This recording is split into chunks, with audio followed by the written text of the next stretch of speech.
T-minus 30 seconds.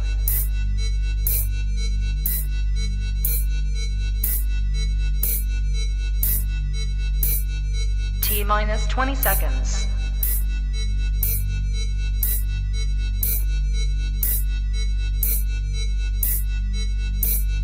10, 9, 8, 7, 6, 5, 4, 3, 2, 1, 0.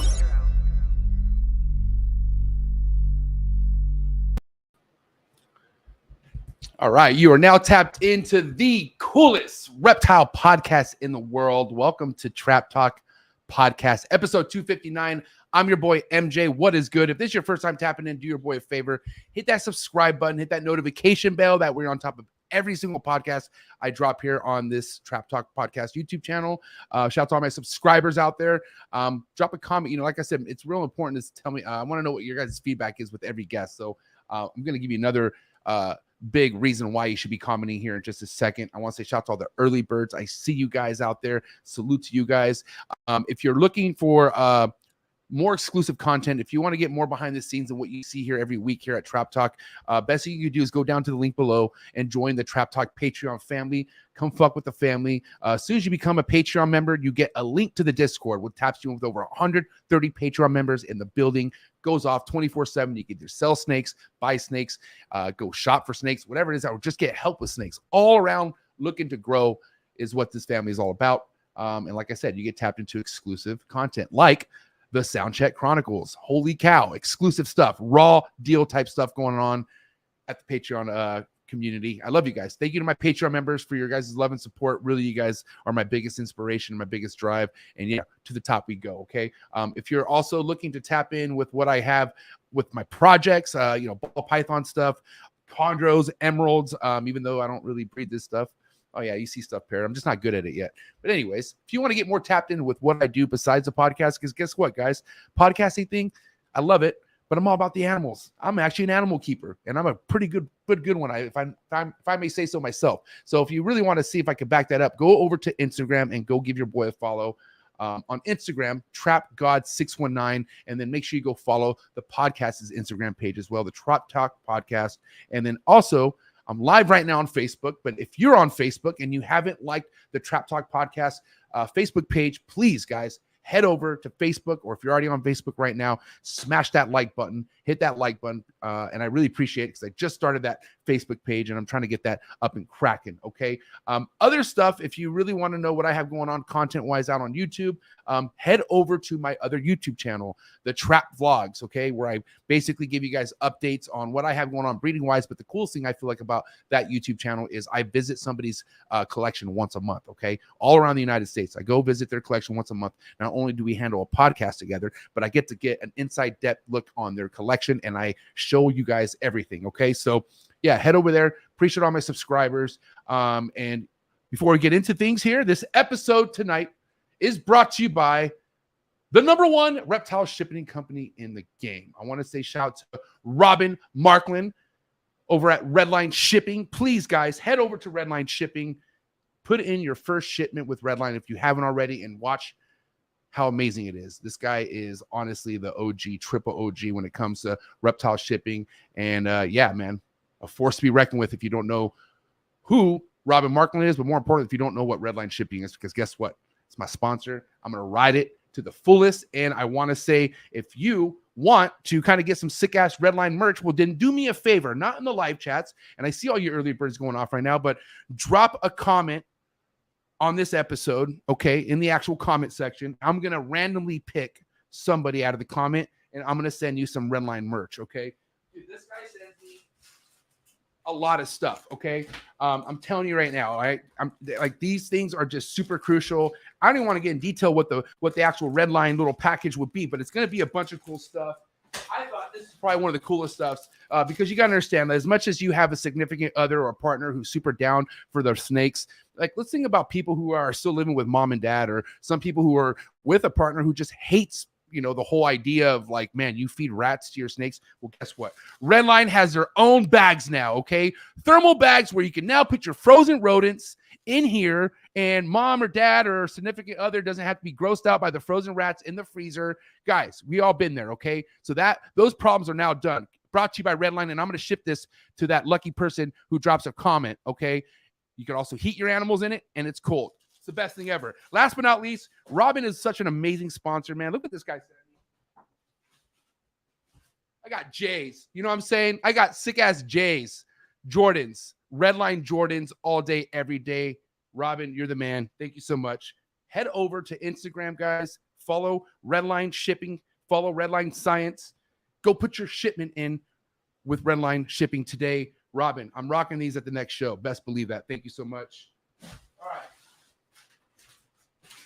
I made such a mess. Anyways, what is cracking? Who's here? Who's ready to go? I know there's a lot of people excited for tonight's episode. Obviously, I am, as you guys can't tell, but who's ready to rock? Damn, let's see. 843 Exotics in the building. Thanks for tapping in, player. Big Mike, OG Patreon member in the building. 1776 Exotics. Hey, thank you for your support, Mike. You're literally a real one since day one. And just like this girl as well. Chantel, what is up, homegirl? Team Zoo Dreams in the building. Trap Talk Patreon member all day, every day. She's an OG supporter. JKJ, what is up, player? Thanks for tapping in. Trap Talk Patreon member all day, every day. Julio Fulio, what is up, player? Trap Talk Patreon member all day, every day. Cruz family, the local protege of mine. What is up, player? Thanks for tapping in. Runyon Reptiles, what is up, player? Thanks for tapping in. Oh, Trap Talk Patreon member all day, every day. Appreciate you. Snakes for the memories. Make snake memories, not babies. Does that work? I don't know. Some cheaper, I would think, right? Anyways, guys, thank you so much for being here. Snake for the memories. Kenneth Evans, let me know reptiles. Okay, can you let me know what LMK stands for? Because if it is let me know reptiles, I think that would be sick. Like, let me know about these reptiles. Let me know, Kenneth. Thanks for tapping in. Either way, appreciate you being back here for another show. Elite Exotics BP in the building. What is up? The homie right here, the OG, Ricky Bobby SRT. What's up, player? Thanks for tapping in. Trap Talk Patreon member, Team Zoo Dreams all day, every day. Right here is my dog. Deviant Glass, what is up? Trap Talk Patreon member all day, every day. Josh, what is up, player? Scale Fins and Feathers. Trap Talk Patreon member, a.k.a. Green Tree Monitor Breeder. Hell yes, my boy. Heath and Hatchery, my boy Brian, who just had a 15 minutes of lame on my big dog, Chris Eaton's show. Brian, who was the episode with? I forget. But anyways, head over to Chris Eaton's YouTube channel. It's my boy. It's my dog. And go check out the 15 minutes of lame that my homie Brian was on. And Brian, we're gonna get you that Trap Talk minutes of fame. Okay, no more 15 minutes. I'm just kidding. Brian or Chris, you know you're my boy. All right, let's see. Blake Royal Bama Reptiles. What is up? Been a while. Been here. Been super busy. Almost died from pneumonia. Wow, dude. Are you good? And you're a Trap Talk Patreon member. Why don't you let me know, dog? I mean, I'm not a doctor. There's not much I could do for your, but I can maybe like make sure you're good, bro. Damn, Blake. I hope you're good. Hope your wife is good. Go give Royal Bama Reptiles a follow and bless his, he's still here. Thank God you're here, bro. Shit. Seriously, I'm glad you're here. Danny and Renee. Love this couple right here. Trap Talk Patreon members all day, every day, but also OG homie supporters since day one. And they are going to be killing it. They're already killing it, but guess what? Next couple years, smoke show. Be ready. They're not playing. Portuguese pythons. Cohen's Constrictors. What is up, player? Thanks for tapping in. And let's see. Josh, my boy Josh. Damn, you're not working, bro? Thanks for being here. Trap Talk Patreon member. Trap Talk Management is my brother right here. Tell Krista I said hi. I love that family. Low Life Exotics. You're not a low life, but I think I know what you mean. Stay low. Stay underground. Stay chill. I feel you. All right, that's what's up. Joe DeStefano. Trap Talk Patreon member. All day, every day. Lynn Worm Exotics. What's up, Lynn Worm? Thanks for tapping in. Constricted Reptiles, Dale Richards. Dale Richards in the building. It's going to be a good one. Let's see. Eric's More Factory. Troy Schroeder, best dressed Troy. This is my dog right here. It's also going to be a good episode when Troy is in the comments because he brings that kind of vibe. That's my dog. Central Jersey Exotics. What is up? Let's see. Damn, dude, the comments, you guys are all here. Jack BPs. What's up, player? There's my homegirl, Krista. What's up, Krista? Seth Wood, smoking that good. What is up, player? Slithery Serpents. What's up? Blacklist Exotics. What's up, homegirl? Thanks for tapping in. Let's see. Who else is here? KMB Reptiles. What's up? Oh, Ladiest Exotics. My homegirl right here. Thanks for tapping in, homegirl. I appreciate you so much. Joshua Stover. Let's see. Pacific Pythons. What is up? Let's see. Let's just end this with style, bro. Who's in here that I want to end this with? I'm going to end it with NW Herpetological. I can't even say that, man. Herpetological. God damn, I'm so sorry. Thank you for being here. Let's go, guys. Hey, listen, if you also want to support this episode or this podcast more than a like, you could also send a super chat, okay? Anybody in the live chat, that anyone has a questions for this couple that we're about to interview right now, something very important, or if you want to let me know something, or if you overall want to support what I do, send a super chat. Let's get the super chats going, man. All right, here we go. Enough is enough. It is game time, guys. Episode 259, one episode away from 260. So why not go into 260 with a bang? Here we have this couple, Jason and Holly, tapping in. I believe they're from Florida, if I'm not mistaken. But Kettner Reptiles, here we go. Strap up, get your water, stay hydrated. It's going to get hot. Let's go. Chee. Good. You ready for do more in the future? Trap Talk podcasts? Yes. Man. Only Trap Talk. Exclusive. Yes. Exclusive. Oh. So stop calling us. Rub the spot, get the club to pop. When I come up with the crop, gotta love it or not. I'm hot from the hop to the rub the spot, get the club to pop. When I come up with the rub the spot, get the club to pop. When I come up with the rub the spot, get the club to pop. When I come up with the rub the spot, get the club to pop. When I come up with everybody, we do it. Everybody, we do it.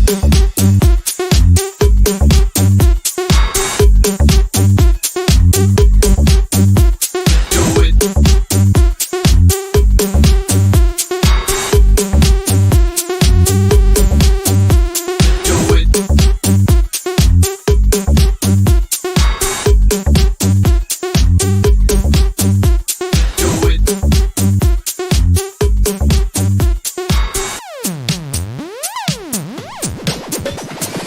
Rub the spot, get the club to pop. When I come up with the rub the spot, get the club to pop. When I come up with the rub the spot, get the club to pop. When I come up with the rub the spot, get the club to pop. When I come up. And we're live with Jason and Holly. Did I say Kettner Reptiles? Did I say your last name right? I hope I did. Did I? Kittinger. Kittinger. All right. Well, at least I didn't say I didn't butcher it. I almost I had the idea. The G is silent. Just a little bit. Yeah, most people get it wrong, so it's okay. I mean, I get it wrong sometimes. Jason, say it one more time for me. Kittinger. Kittinger. All right, I ain't gonna forget that. Kittinger Reptiles in the building. What is up, guys? You guys are in Florida, correct? Yes. Yep. Okay, I got that right. 1 out of 2. Whew. What part of Florida are you guys in? We're about Central Florida. We're a little bit northeast of or northwest of Orlando. So Born and we're raised. in a little country town nobody's ever heard of. So That's the way I would like to be. But born and raised, or I'm assuming, or what's the deal with you guys? for the most part, yeah. I was born in Sanford, Florida. So I mean, that's only about an hour from here. So We tried to get out of here, but then when we had our son, we needed help. So we ended up having to come back for help. I mean, listen, I think you guys would understand this. Just over the last couple of years with the pandemic, we rent. I've been lucky enough to be. I start my snake dream here at this house, but we rent here, right? We rent. We've been here for 6 years. Landlord's super cool, but I need to expand. And the whole reason of me being here for so long was to try to buy this place from her, right? But because of COVID happening, she's like, well, I want to build a house behind her, guys, because we're on property, like we're on an acre. So now she wants to do all this stuff, and she understands how much the real estate went up, that what she has. So basically, my dreams of buying this place, unfortunately, is like more likely out the window, like 95% chance out the window. But I'm like, I think over a year or a half ago when I found this out, I started going apeshit looking at property, but I wasn't looking in California. Hell no, because I already knew, like, if I need property, I got to look elsewhere. But we want to have kids. Like, it's on the agenda. You know what I mean? So, and all our families here, what would happen? Like, how's it going to be with no help in a different state, no family? And so that was a big thing that just kind of like, all right, well, maybe we should establish where we're at here first, if that's what we're going to do, even though it's not easy. Man, having a family. Okay, before we get into things, guys, I am inspired whenever I have couples on the show. I'm one of those guys like Jason who's lucky enough to have a significant other who is rooting for me, like is basically here for me. I want to know exactly how you guys met. Is this a high school thing, or when did you guys really connect, and how that started? You want to take it? Okay. Well, we met in high school. So yeah, we're high school sweethearts. We were 16, almost 16. And we've pretty much, for the most part, been together ever since. Just split up for a little bit when we were 18. Yeah. And then he realized the error of his ways. True. So Jason, you almost dropped the ball there then. It was you then. Yeah. Okay. So listen, I mean, that's why it's tough being in love, period, at that age, because what the hell do you really know? You don't know shit, you know? But Yeah. it's one thing you know is like connection. Like, you know, if it's okay, I obviously my first love, like in high school, I think I was a senior and she was like a freshman. I know it's kind of creepy, but like no, I was a junior. My bad. It wasn't that bad. I was a junior and she was a freshman. But she was like my first like love. And I was like, I remember I could have went back to San Diego to play baseball, but because of her, I wanted to stay up there. And it was all because of her. And my dad was like, dude, you're fucking tripping. Like, what are you doing? And I was like, no, you're wrong. You are wrong. And then like literally a year after high school, I fucking packed my car up and drove right back. We had a horrible breakup and like, you know, but like, honestly, like that kind of connection that I had with this girl was like, you know, because like, you know, we were innocent couple, you know what I mean? It turned into like me going to San Diego and just partying and just meeting like party girls. And it was like, oh my God, this is terrible. Because they're all just like, I mean, you gotta, I mean, down here, you got to go through a lot of bad seeds to find the one, like a lot of, like, you got to just dig through them, you know? But one thing I do know about guys, and I won't ever test this, and it is kind of shaky, but once a guy knows what he wants and what kind of girl he wants, and he finds that girl, it's pretty much locked in. Like that's just how it works. And I know that I didn't have any of that kind of real like puppy type love since high school, and everything else there was just really toxic and terrible until I found my current wife. And now I'm like, this is all I ever wanted. You know what I mean? Yeah. Well, and we're from a small town, so there were kind of less options available here. Ouch, man, that hurts. It goes both ways. But no, but Jason asked me to marry him when we were 19. And so he was like all in, and I was terrified. I'm like, no, whoa, we're really, really young. So we were engaged for 6 years until we were 25. And then we finally got married. So we've been together for like 22 years now. Well, I had to propose too. I had to lock that in. She was getting ready to go to college, you know. I'm like, I gotta get that ring on that finger. Yeah, we were like 2.5 hours apart for 4 years while I was in college, but we pretty much drove to see each other every single weekend. So we had it bad. So perfect. Let's take it from when you were 19 years old here, Jason. You're proposing to Holly. What was going on with you? Were you doing snakes back then? Like, what? I'm curious on how far back this snake game goes with you now. Yeah, I've been doing snakes for about 22 years as well. We just found this picture today. Show it. It's awesome. And I am 16, even though I look like I'm 7. Wait, So- wait. Were you in prison? Like, what's going on? You look like you're. That's my high like, school. bro. But you look like were you in a gang? Like, were you in a gang? Like, you look like you're like, dude. Are those dickies? I don't know what they are. They were like some kind of parachute. You could unzip the bottom. Bro, I wouldn't mess. And listen, I was a scrapper in high school. I could tell you if I went by you with that, I wouldn't mess with you. I'd walk the other way for sure. Like, holy shit, dude. Okay, That's so when the super baggy pants were in. Yep. how do you, Jason? Terrible. I look so bad. There's some terrible pictures of me that we found today. Bro, So. I mean, the 90s, late 90s, early 2000s was the most terrible wardrobe. I feel like that whatever clothes, that baggy shit was just really not it, you know. But that's all we wore back then. How old are you, Jason? 37. I'll be 38 in December. Oh, so same age. So that's why that clothes looked familiar. But see, people wore clothes like that from where I'm at, especially with bald heads, were fucking gangbangers. You know what I mean? Like straight up. That's why I was like, damn. Okay, so Florida, obviously, Florida's a wild state. You guys know that, right? Like, I feel like animals is kind of second nature for you to understand and respect. Did you have parents that got you into reptiles, Jason, or what was going on with the reptiles? Honestly, you know, I grew up out in the sticks, like in the woods pretty much. And I was actually scared of snakes when I was a kid. You know, me and some buddies were going through the woods. You know, we'd fish a lot and stuff. So we're going through the woods and we found this old washer and dryer. We opened it up and there were 2 corn snakes in there, you know, and then I'm like, oh, cool. I'm going to take these because they were friendly. You know, I brought them home.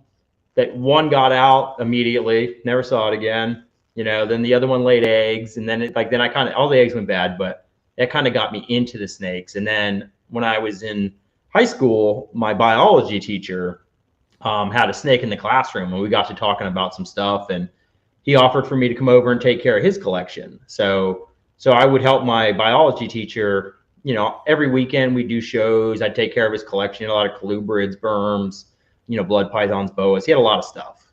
So he probably had about 150 snakes. So I would go help take care of them and help him pair them and do stuff like that. So that's kind of how I got my background, And then obviously, Holly, you knew he was a snake guy. Look how he was in high school. So, snakes to you, Holly, or what? I mean, have they warmed up to you throughout the years, or were you always just cool with them? I'm just curious what the snake relationship is like with you. It only took like 18 years. So, I had no interest in the snakes at all. I was raised to be very animal friendly, and I loved animals. So. But these animals ate other animals. So I was not about that. I was raised not in that way. So when we were 16, we would talk on the phone for hours at night. And I told Jason, I said, I'm going to figure out a way to make some sort of pill or something that you can just give the snakes, and they can get sustenance that way so that they don't have to eat a live animal. So that part really bothered me, but I haven't figured out how to do that yet. Maybe one day, but no, I definitely was pretty indifferent to the snakes, and it was just kind of Jason's thing. We both did our own things. He had the snakes he would do every single night after work, and I would do whatever I wanted after work and read books. And I only really got interested in them a few years. The cheddar cheese. No. Exactly. I knew it. Hey, listen, that's not a bad thing. That's what got my wife. That's what I look here and no. Go ahead. Please. What snakes represented to me was just spending lots of money, because there was a lot of spending and not a lot of return for 20 years in my eyes. It was a long time. But then in the past few years, we had our son. And so things really changed a lot when we had him, because I was working full time, Jason was working full time, and then he was trying to take the snake business and make it his real business full time. And we just never saw each other. We were trying to be parents and trying to work our full-time jobs, and it was just crazy. And I was a virtual teacher, so I needed to be able to work at night too. And he was trying to work at night on the snake stuff. And so we never saw each other, and it was just rough. It was terrible, really. So we were like, what can we do to where this is going to work and he can pursue his dream and his passion? And so it was really hard, but we decided that me leaving my job would be the best way to make that happen, even though we were giving up a lot for me to leave my job and that security that brought for our family. And so that was a huge, really, really scary step, because I like to make my own money. I like to be able to feel like I'm supporting our family in that way. And to give that up was really big. But the benefits and what we've received in return from making that sacrifice has really been beneficial. And it's worked out so far for us, because it gave him more time to work on what he needed to work on. And then I could help out. And it's just kind of evolved into what it is now, where I'm able to contribute a lot more to the business. Our son just started VPK this August. So I've had all these things that I've wanted to help do, but being a full-time parent has really kind of prevented me from really being as involved in the business as I want to be, because I have a lot of ideas myself. So now I have a couple hours every day that I can help work on projects. Wow. And it's fun. I enjoy it. So I'm glad to be able to be a part of it now and make it more of our family business. So I'm gonna go ahead, please. Go ahead. No, go ahead. I was going to cut back to the high school thing too. When I was in high school for we had to do senior project before we graduated, and I did it on being a professional snake breeder. That's what I did it on. And I had a green anaconda back then. I thought it was a girl for years, but it ended up being a male. But he was 10 foot, brought it in, did a presentation in school about it and everything. So, so I finally, this is my third collection now, but we finally, we made it, or at least I pursued it the rest of the way. Normally I would just get comfortable and then I would sell out and just take some time off, which was never more than 6 months, and then I'd buy back in. Yeah, I wasn't very supportive of Jason making it a full-time business by any means. Oh my God. So this is why we're going to dissect the shit out of this topic right now. Okay. Because if it's one thing I can't help to notice is when I go to a show and someone comes, gives me props, like, dude, I watch your show all the time. The wife will be there. You know, it's mostly the wife. I mean, I don't want to be sexist, but it is mostly the wife that's right there. And she goes, listen, like, I listen to your voice all the time. But like, you know, like we do listen to you. And the thing is, even though the wife isn't fully on the husband or vice versa, like they're still listening to what's going on. Right. So one of my biggest things, and Jason, right now, bro, like I'm trying to graduate to your position someday with how you are with Holly. Okay. And I'm going to tell you how. One of the biggest things, right? Like my life was a fucking complete mess when I met my wife, her boyfriend and girlfriend, but she kind of saw how snakes made me happy, right? So she pushed me in that direction, but any money I was getting, I was buying snakes. And then after a while, she was like, whoa, what's going on? And I would tell her, like, listen, I'm going to breed. Like, I have a plan.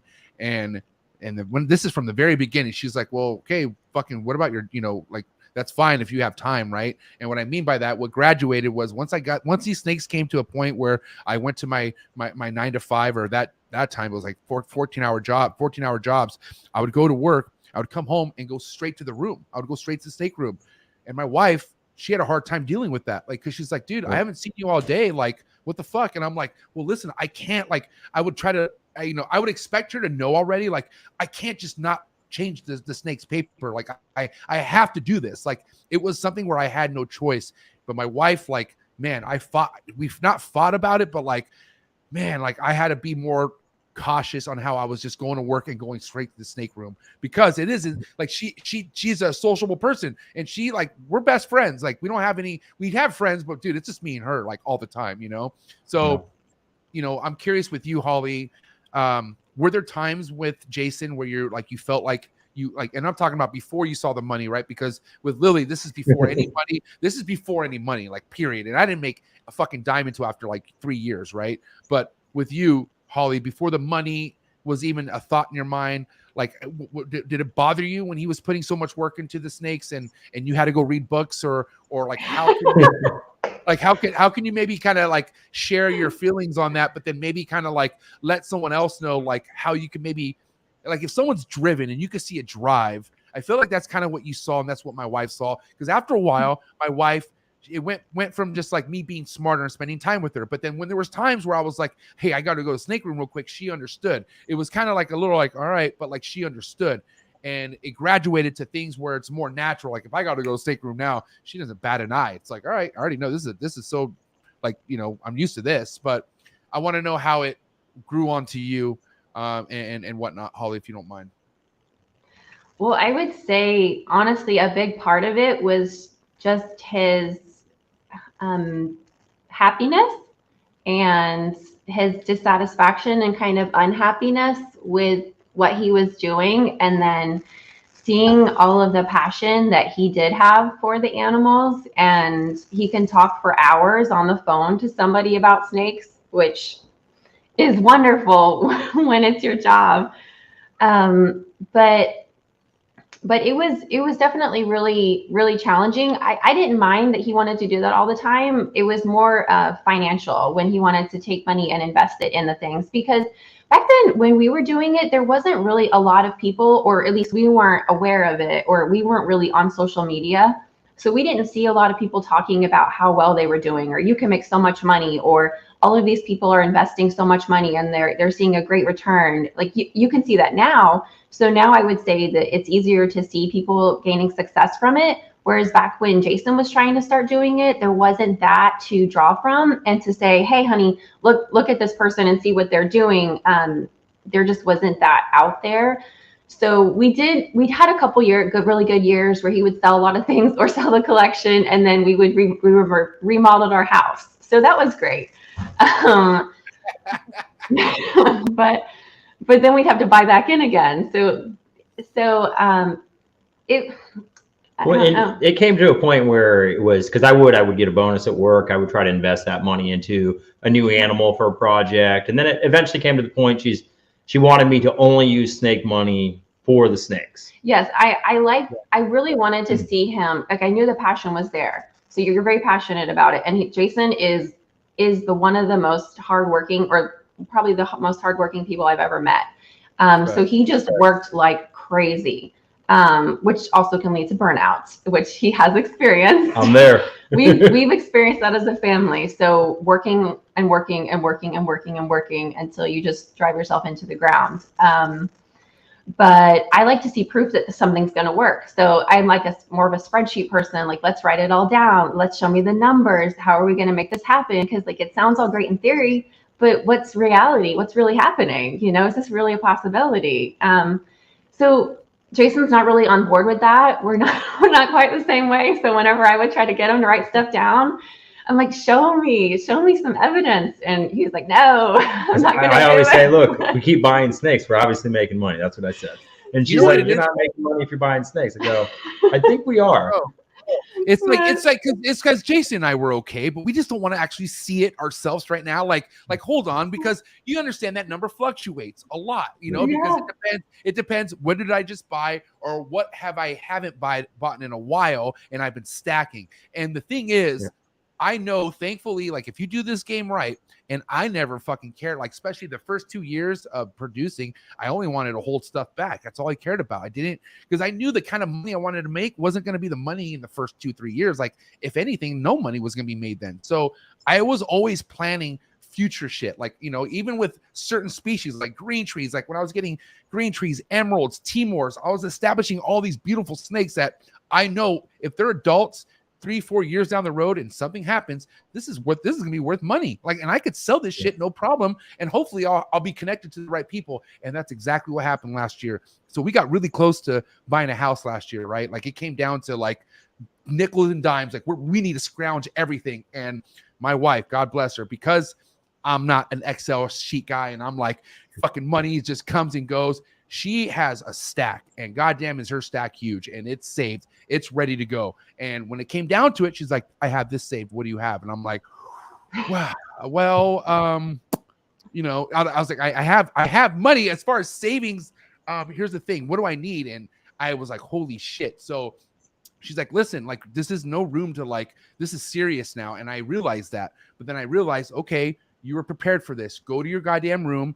Go see what projects that aren't at the top of, like, today breeding lit. Like, you have to realize there's something you might need to let go of, right? And so I was able to just, like, man, I had so much shit I was hoarding that, what did I need? Like 30K? I got that shit within a week. Like, I like let go of certain things that, like, it was a good chunk of things, and I maybe let go of like 1 or 2 full projects. But mind you, I have over 12 species. I've worked with over 12 species of snakes. So it was fine. It wasn't a big deal. Like, and I've already recovered from it. But that's a smart thing about coming into this with no mindset of making money at all. Like, fuck the money. And if you get money, you put it back into the snakes, especially if you're buying the right snakes, because this is all equity. Like, if, you know, God forbid it could die, you know, but so can a house. A house could burn down, you know, like, shit could happen. Well, yeah, I guess there's insurance on a house, but no insurance on a snake. There's snakes in there. Yeah.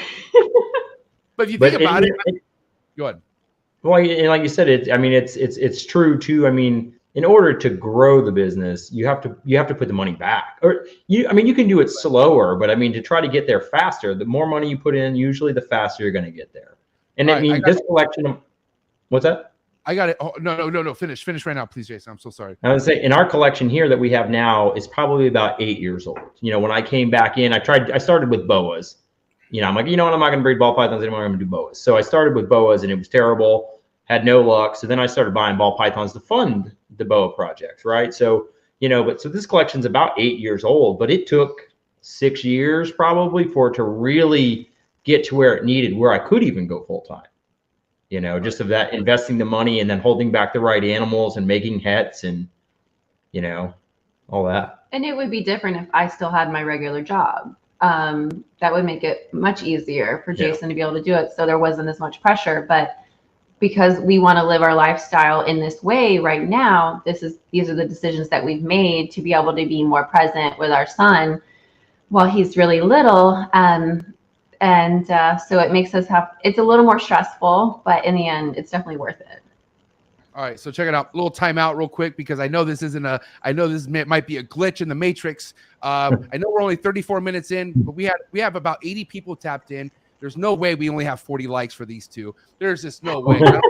I don't think that's a glitch, especially if you're out there trying to figure out how you're going to make your wife happy. You're getting all the goddamn cliff notes right now. So why don't you get the likes up right now, please, if you don't mind, for this lovely couple, because we're just getting started. And that ratio just doesn't fly for me. Please, let's go. Yeah, I don't like that either. Let's get some likes, please. Please, Jesus. But anyways, back to what we were talking about, because gradually, as Jason did, he made you a believer as time grew on. Right, 18 years, but he did it. Jason, I'm curious. While you're, especially in the beginning of the whole ball python, or we'll get into specifics of what it is, everything you breed, but in the beginning of you building this legacy right now that you have, what is it that you did to support your 9 to 5? Or what was your 9 to 5? Like, what is it that you do for a living? I'm curious. So I've pretty much done construction my whole life. So I did heavy gauge metal framing, interior metal framing. I worked with a master carpenter, so I did carpentry work. I worked for interior designers, renovating houses, things like that. I've done aluminum work, like pool cages, screen rooms, window replacements. And then my last little bit of commercial work, I started doing curtain wall stuff, which like you'd see at a big dealership. So we did some really big dealerships, like, we see big glass walls, things like that. So that's what I did the last probably 7 years. So, right. So just all types of construction. So that went for how long? Like, I mean, you still got the construction 9 to 5, or are you? Oh no, I quit to go full time about a year and a half ago. So wow. I just couldn't handle it anymore. I couldn't do the work and keep up with the snakes. And, we had bought a house and we're trying to renovate. It was just one thing after another for like 5 years. And I was just starting to crash and burn. So, and obviously, Holly, I'm sure that was a huge step for both of you guys to just want to say, okay, like, look, go ahead and do it. But I mean, I'm curious on how that conversation went. How long did that go for? Like, how long did this plan out before you just did it? Because some people, God bless them, Jason, bro, it's unhealthy to be that unhappy. You realize that? Like, I tried telling people, like, I get it, security, blah, blah, blah. But you also have it within you to make it happen. Like, besides insurance and shit, you could make enough money to fucking afford insurance. You know what I mean? It's what I'm trying to say. But people rather be miserable. And like, dude, here's the thing. I noticed when I was the biggest piece of shit I ever was in life was when I was the most miserable. Like, whenever I was so mean to people and just so like I'm talking about way before the reptile game, I was so unhappy with my life. So I could only imagine, like, even though these people might not be like mean to me, there's somebody they take the shit out on. And that's why it's like, dude, like, you got to look after yourself, I feel like, and I don't know, like, I understand it's, especially when you have kids, right? I don't have kids. And if I had kids, I understand how much harder this would be, obviously. I think I was in a good position because there's no kids involved. And, and my wife makes her money, I make my money. But when there's kids involved, hold on, it's like everything stops, Well, and to kind of answer that, it's like, before our son was born, we talked about it. And I was pushing hard at that point. I'm like, you know what, I'm ready to go full time with the snakes. I was tired of doing construction work, just beating up my body all the time, so we talked about it before he was born. And then, so I started gearing up I started holding back more snakes, buying more snakes, before he was born. And then once he was born, we talked about Holly quitting her job and stuff like that. And we moved. And so then it didn't really work out anymore, where I kind of had to keep working. Otherwise, we would have started it earlier because we wanted to make sure I was going to be around and she could be around so we could spend a lot of time with our son, and just have a good family and just enjoy each other, So that was the game, the plan from the beginning, before Lincoln was born. So it just took a little longer to get there, and then it just took me, pretty much breaking where I just couldn't do construction work anymore. So. Dude, Lincoln is such a sick name. Let me just say, Lincoln is a hard ass name. Okay, who thought of Lincoln? Lincoln was my choice. Holly's choice was Rowan.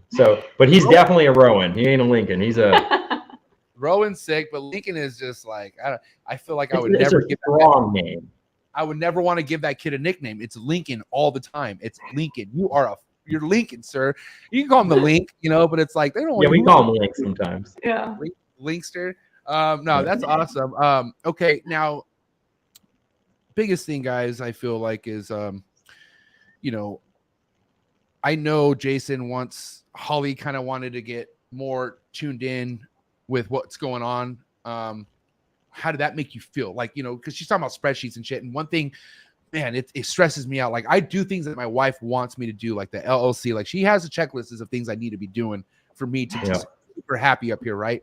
But one thing I have not done yet, just because I don't want to see those actual numbers, because I feel like how I look at them in here, they're great. I just don't want to see them on those Excel. I don't want to see those on the Excel sheets. And I feel like at some point she's going to be Mrs. Like, I need all the Excel sheets. You know what I mean? So I got to know how to deal with that. Like, is there anything that you've had to adapt with, like, and just had to get Holly on board with that you weren't maybe comfortable doing, or like it was hard for you to do it all, like anything like that? I mean, as far as the spreadsheet type stuff, you know, I mean, that was every time she would bring it up, I said, that's something you're going to have to do. Like, I'll give you the numbers. We'll talk about what's what, but like, I don't do computer stuff. I'm like so old school. I don't know how to do anything on a computer. I'm terrible, you know? Right. So, you know, but so that's, I don't know. I mean, No, he did not. Yeah. So I mean, I'm pretty hard headed. And, you know, if I feel like I'm right and I'm doing it right, I don't tend to worry too much. Just believe me, it'll work out. Hey, I wasn't wrong, apparently. Just trust it. Oh my God. So I'm not the best to ask, you know, but getting her involved with things is what made things a lot easier. The more she was involved with it, she saw it more firsthand. You know, so getting her to help with some of those things that she wanted me to do, you know, I was resistant for years. And then I said, okay, fine, we'll do it your way. And then, I mean, everything worked out perfectly fine. And I was right the whole time. Oh, of course. So, hey, it's not easy, Holly, being right all the time. Okay. I'm not. I'm in the same club with Jason. Listen, I got like multiple badges. We're official. Okay. It's really difficult for you guys. I understand. No, listen, obviously, man, one thing about, and we could go ahead and get started with the ball python talk here, because God bless the ball pythons, man. I wouldn't be where I'm at without the ball pythons, plain and simple. When did ball pythons really become? He didn't like them. I liked them. He was a boa person, and I don't like boas because they're kind of scary. Oh my God. I would always prefer the ball pythons. All right, yeah, school me on this then, Jason. So what's going on? What was the first species foundation? I thought it was the ball pythons, but it was boas, or what was the first foundation here for you? I like cool stuff is how I would say it. I liked retics, anacondas. I like the big snakes, because, you know, I started breeding, you know, helping my teacher with corn snakes, king snakes, you know, milk snakes, you know, he had pine snakes, he had all kinds of stuff, you know, so that was some of the stuff that I started working with. And we would do a lot of shows back before snake shows were really a thing. You know, we'd go out there and it'd mostly be hamsters and birds and just stuff like that. We'd be the only people with reptiles. So, you know, then we'd get stuff in the import. We'd have a bag of anacondas, you know, and I'd reach in there and grab one. And then it's like, you know what, I'm going to keep this, you know. So I worked with a lot of big stuff. And then they started passing the laws here in the state of Florida, you know, with the Lacey Act stuff. So I'm like, okay, I'm getting rid of all this stuff. You know, so I got rid of all that. And then I started buying green tree pythons because I like chondros. You know, so I started with that a little bit. And then I bought a couple ball pythons because they were actually somewhat affordable at that time. You could buy albinos and they weren't $5,000 anymore. Right. You know, so I got into some of the ball python stuff, and then, you know, it just kind of evolved. And the ball pythons got better and better. You know, like I said, I bred green trees for like 3 years maybe, did Amazon tree boas while I was doing the ball pythons. So, and now. Go ahead. Now I do ball pythons and boas, and like I said, we were talking about a little bit earlier that I plan on trying to breed the green trees again and start working with some emeralds. So this is why I love this shit. I had no idea you're into this stuff, and that makes me happy because that means we could stop talking about ball pythons for a minute. Well, yeah, and so the emerald, I actually got that from a friend like 4.5 years ago. But the green tree python, I made him about 10 years ago. So, That's beautiful. So- Now, I'm curious, man. You know, God bless every chondro keeper. They're not for the faint at heart. You know, regardless how good you are, you're going to deal with some shit. I'm curious what your experience was like dabbling with the chondros. You don't have to go light, man. Let me know how it was. I'm curious. Yeah, I started out small. You know, I bought a male on King Snake back, you know, before Morph Market was a thing. So I bought off I'm pretty sure it was King Snake. Maybe it was Fauna. I can't remember. It was one of the smaller sites. But so I bought my first green tree that way, and then I ended up picking up a female, a Roo in Daytona. So then I just started raising them up, and I tried pairing once, you know, they were both up to size. It took me about 3 years before she finally had babies or eggs. So I got 25 eggs from her first clutch that she gave me. All 25, you know, made full term. One was full term dead in the egg. The other 24 came out perfect live, happy babies. So I got really lucky on my first clutch of those. But I mean, as far as getting them to eat, that was a nightmare, you know. But I learned after a while, you know, you got to get some tunes on, you know, grab a beer and just sit there, get in a chair and just take your time and you work with them. And then after I started doing that, I mean, it only took me probably about 3 weeks after my first initial time, and I was getting everything to eat. I think I had 2 snakes that didn't eat well, and I just used like a chick feather, like a down feather, and I just put it right on top of the pink. Yeah. And then they took, and then everything was golden from there. And then at that point, I'd already bought more. So then for the next couple of years, I was doing about 4 to 5 clutches a year. So almost everything I bred produced. So I had pretty good luck. I didn't do anything the way the books tell you to do it. So, you know, as we mentioned before, I was keeping stuff in like Sterlite containers, you know, and I wouldn't miss as much as I was supposed to, but I was pretty lucky. You know, towards the end, I was having issues for sure as far as babies coming out full term. I was having more die come out of the egg and die towards the end, like my last season. So, but I think maybe I was just pushing the males too hard, or maybe it was the females, you know, maybe they weren't quite old enough. Because back then there wasn't as much information out there, you know, or at least I didn't seek it out the same as I could now. So the thing with the chondros, bro, like you really don't know what it really was. Like unless you still have those right now to this day, I'm sure you could pinpoint it, but like it's something like years you need to just hold on to and keep. And my biggest thing is, man, is like, God damn, these chondros are just worth keeping in general. And it's unfortunate that so many people get caught into the hype that they get chondros with already breeding plans. And I think you need to not do that. How about you get chondros and want to keep it alive first? I think that should be a big like make sure, because like, dude, you know, who was it? Because Jason, you're very player. Okay, I know you're very player, but there's no way you thought of the idea of like, I should just put this chondro, and I could be wrong, but there's no way you weren't the one who thought of putting that chondro in a Sterlite tub would be the best idea. Who told you to do that? I'm curious. There had to be someone who told you to do that. Well, kind of the way that my teacher, my biology teacher, Brian, you know, the kind of the way we did it, because we used to have Amazon tree boas, and he would keep them in Sterlites, right? So he was my mentor in the reptile game, and actually a lot of ways in life too, you know, so I just kind of followed what he did a little bit, and then I just kind of put my own spin on things, you know, like because I had a lot of experience with reptiles before I started breeding them anyway. By the time I started producing them, I was probably already doing it for 10 years, you know, keeping snakes and other stuff. So I had experience in a lot of different areas that helped, I think. So, but I don't like to research a lot of stuff. I just kind of do things that feel right.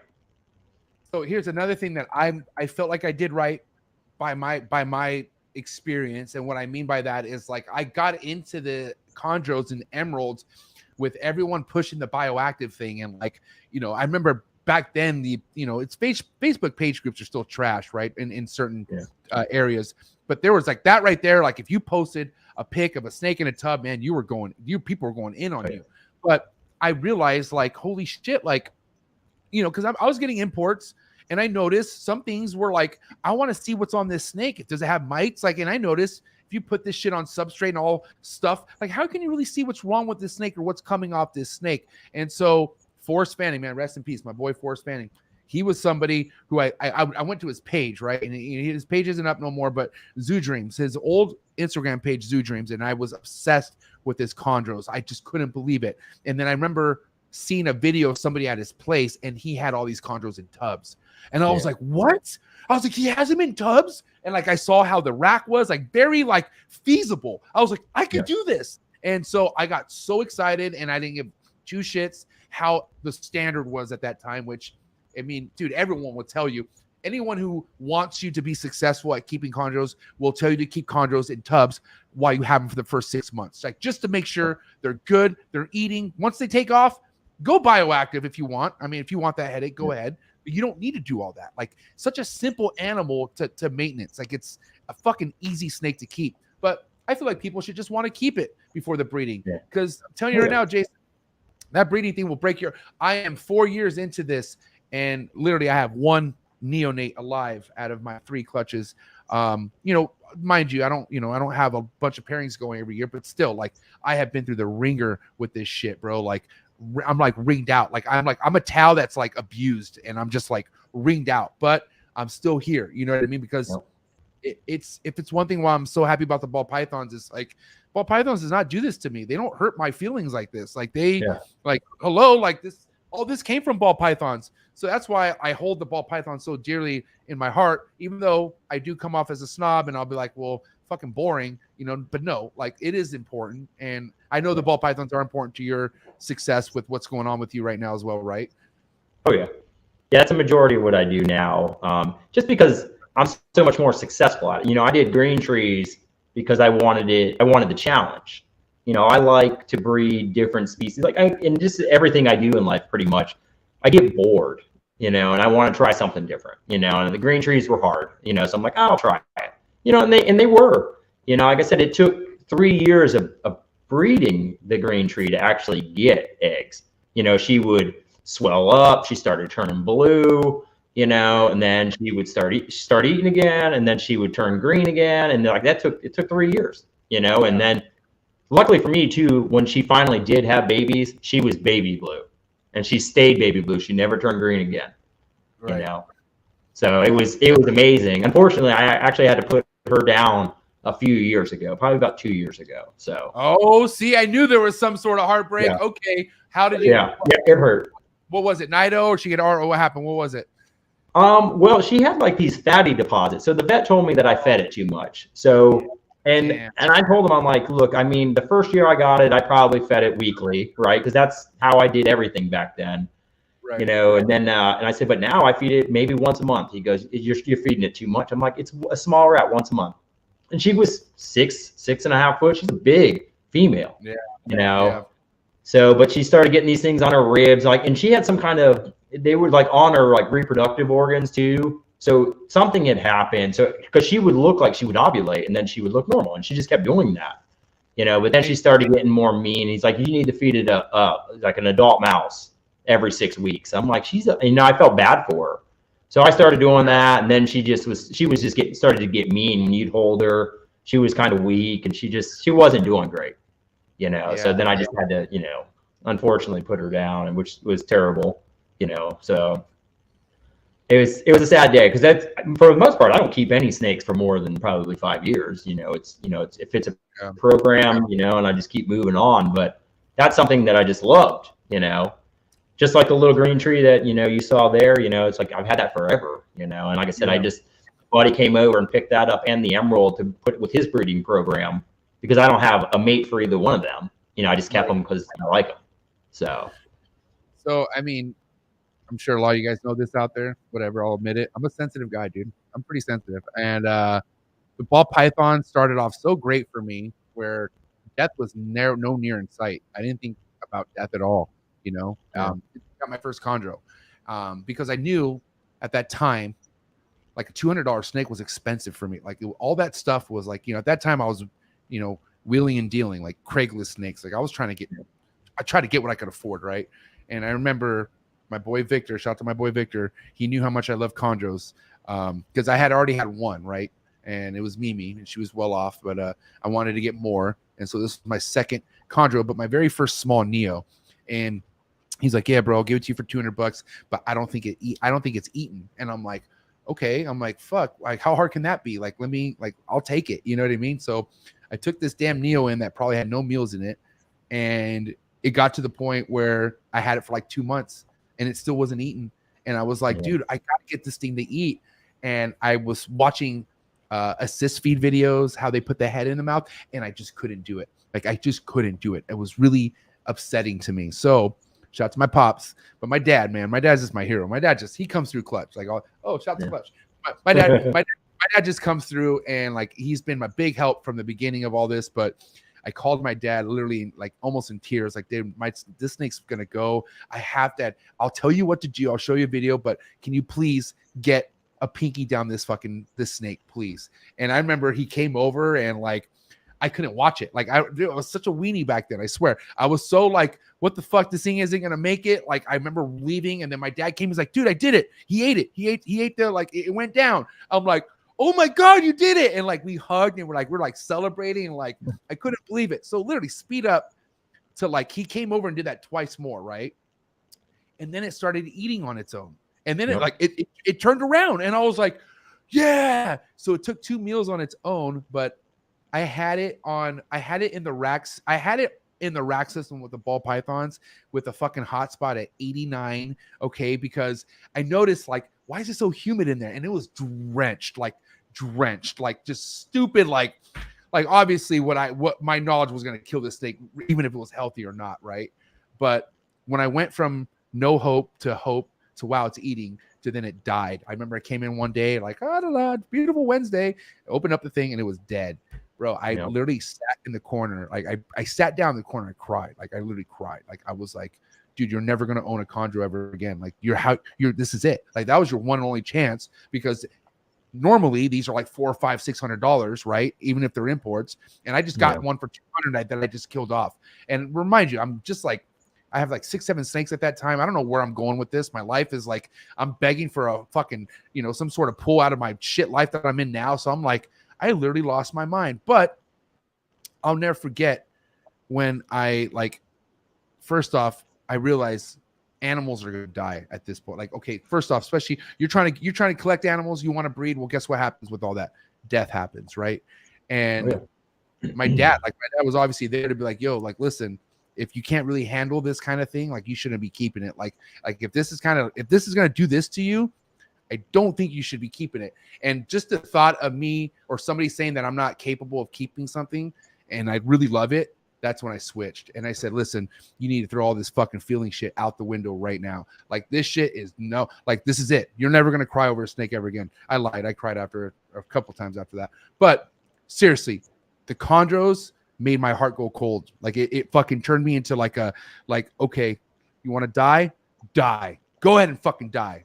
And that's what was happening to me. I was experiencing a lot of death, but it made, because now here, look, I'm here where I have like over 20 clutches, and I am dealing with like certain things that, I have to, if I have a ball python with a missing lower jaw at one out of 100 snakes, I don't want to sell that. I have to put that down, but it's okay. Yeah. Like it's a part of the fucking game. This is how the game works. And a lot of these ball python people are soft as shit, bro. God damn, they're as soft as jazz music. And dude, they need to taste this shit. They need a little, and I'm thankful for it. It made me who I am today.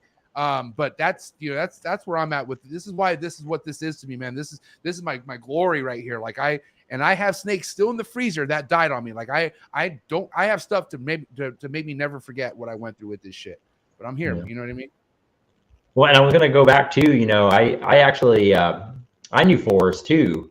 Actually, I met him at a snake show in North Carolina. We did some kind of trade deal. I can't remember what we traded for. I think I sold him one of my baby green trees that I produced, and I got a pinstripe ball python from him. And then we also swapped 2 babies because he had a different, I can't remember what it was that I got from him, but it was some kind of high yellow something. I don't remember. It might have been a Jayapura maybe, but so I got that from him, so I met Forrest back in the day, and then he lived close to me, and I would get rodents from him, and we'd swap ball pythons and stuff. So Forrest was a great guy. I like Forrest a lot. So, it's nice that, everybody I've ever known has always had a pretty good experience with Forrest, and then he ended up moving up north for some job or some opportunity with the rodents that he had. So. I mean, bro, like if you ever had a conversation with Forrest, consider yourself lucky. Are you kidding me? Like that guy, so inspirational. And one thing I loved about Forrest is like, he met me when I was just coming into this. And if you don't know the story of this, the whole podcast thing started with Forrest. Like, Forrest is what convinced me to do a podcast. I didn't want to because I'm like, bro, I've only been in this for 2 years. Like, I have strong opinions on things, but I got nothing to show. Like, who the fuck am I? But Forrest is like, dude, I'll be on there with you. Like, hey, let's do it together. I was like, oh, really? Okay, well, that makes it easier. You know what I mean? For sure. But man, for the last 2 years of Forrest's life, I could tell you right now, we talked constantly on the phone.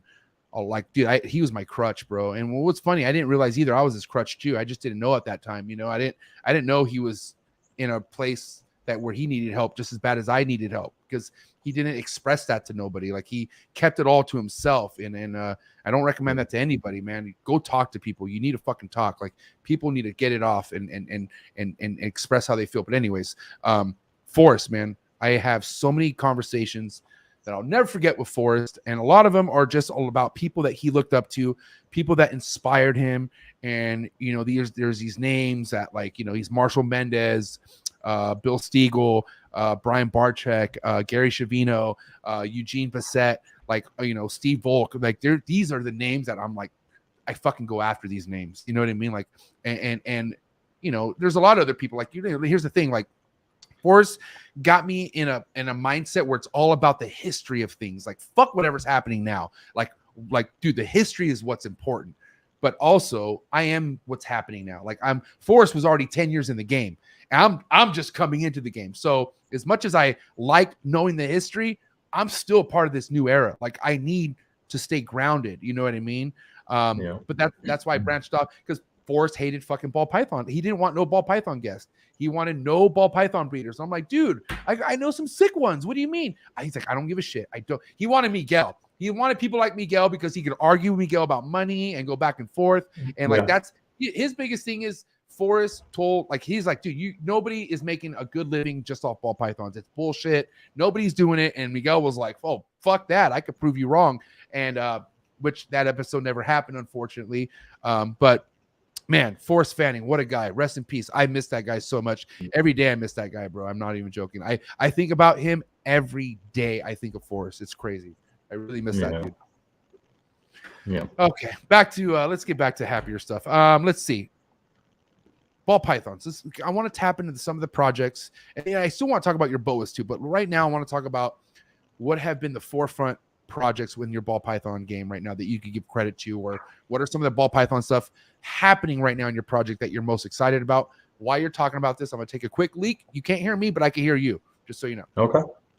All right. We do a lot of, we've been working towards a lot of double recessive or single recessive, double recessive stuff. I mean, some of the best stuff that we've made this year, at least it's the most exciting to me, we started trying to produce axanthic desert ghost pied stuff. So I ended up making some triple hets, and I bought a male from Oz and ended up proving to be het pied. So I got 4 clutches from that. And unfortunately, we didn't make the triple, and we would make every combination of axanthic pied, with whatever genes were at play.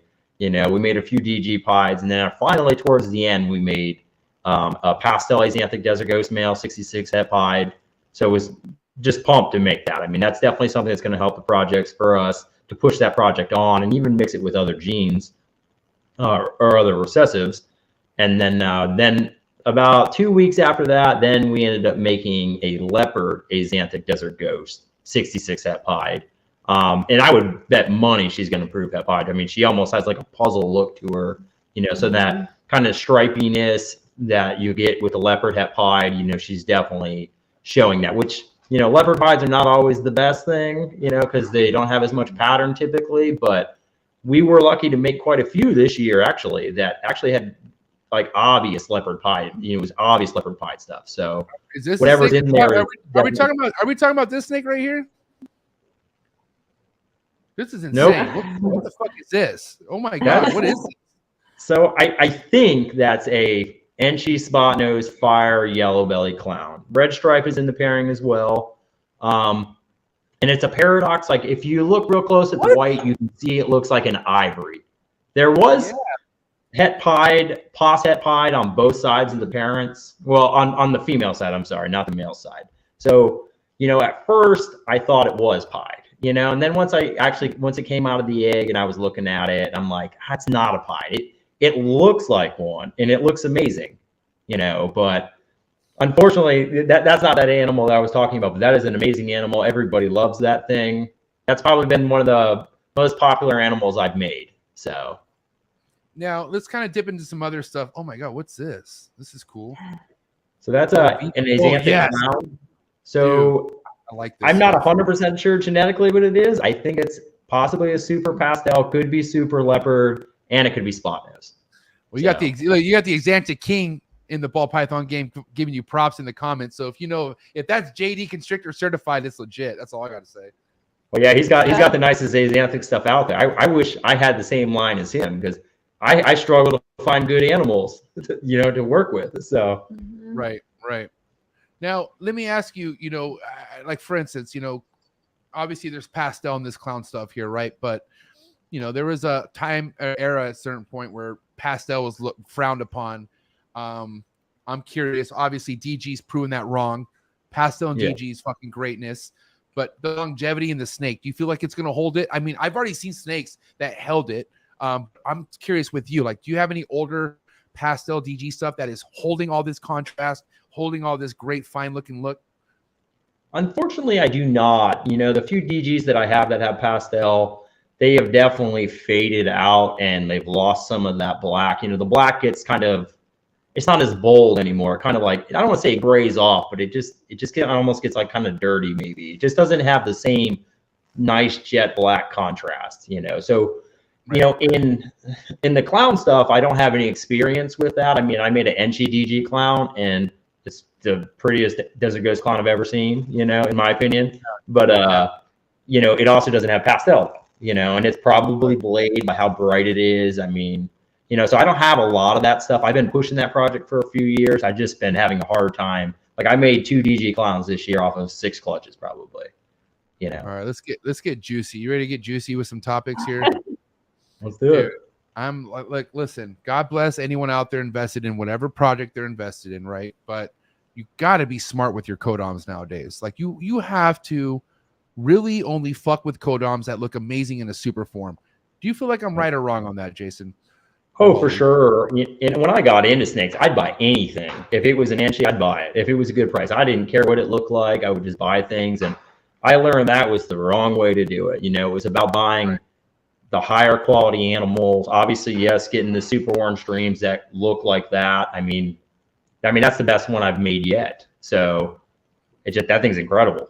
So what I'm saying is, like, the quality is something that is built within house. And what I mean by that, like, this is a really nice, high quality, super OD yellow belly clown that you produce, right? Yep. So what that means is, I don't know what your holdback plans are, but let's say you hold this back and you keep making more super ODs.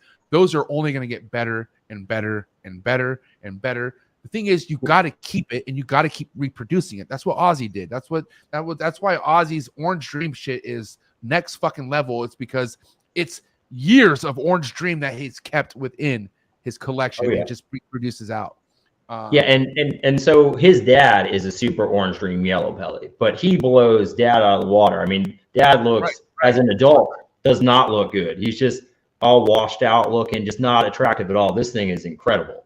So he is definitely staying in the collection to replace the dad, and we kept some females. And we have some other stuff that's already coming up to size, like super OD clowns and stuff, which they don't look to be as good quality as that thing, but I'm sure they'll make good quality animals together, so I'm hoping. One thing that's pretty tough that it's not that it's tough, it is what it is, but like, for instance, this year I'm having to look at like 11 females that I made in 2019 that I don't need no more. Like, I just don't they're just more memorabilia. Like, I made that snake and that's why they're here. Right. But I got to move it out. Like, and luckily I found the right people to take over those snakes. How many times each year at this point are you having to move stuff out? Like, how many retired breeders are you moving out each year? Is it why? What's going on? It's a lot. It's a lot. So we're practically maxed on space. So I probably sell at least 40 proven breeder females every year, and I'll typically only get 2 clutches out of them. And I've made something better. or whatnot. And so I'll be pushing them out, you know, because I just don't have space. So every year I hold back, you know, last year I think I hold back 65 ball pythons, and I think probably 50 of them were females, you know, and then this year we've already got at least 45, and I haven't even gone through the last 20 clutches that we hatched. So Wow. So there's going to be a lot of holdbacks from this year too, which I'm actually trying to cut that back a little bit because I'm not even sure where I'm going to put them now. That's definitely always the issue, is having enough space for everything. And I don't want to have as many snakes. I mean, like, I did 70 clutches this year, which is the most I've ever done. And it seemed awesome at the time.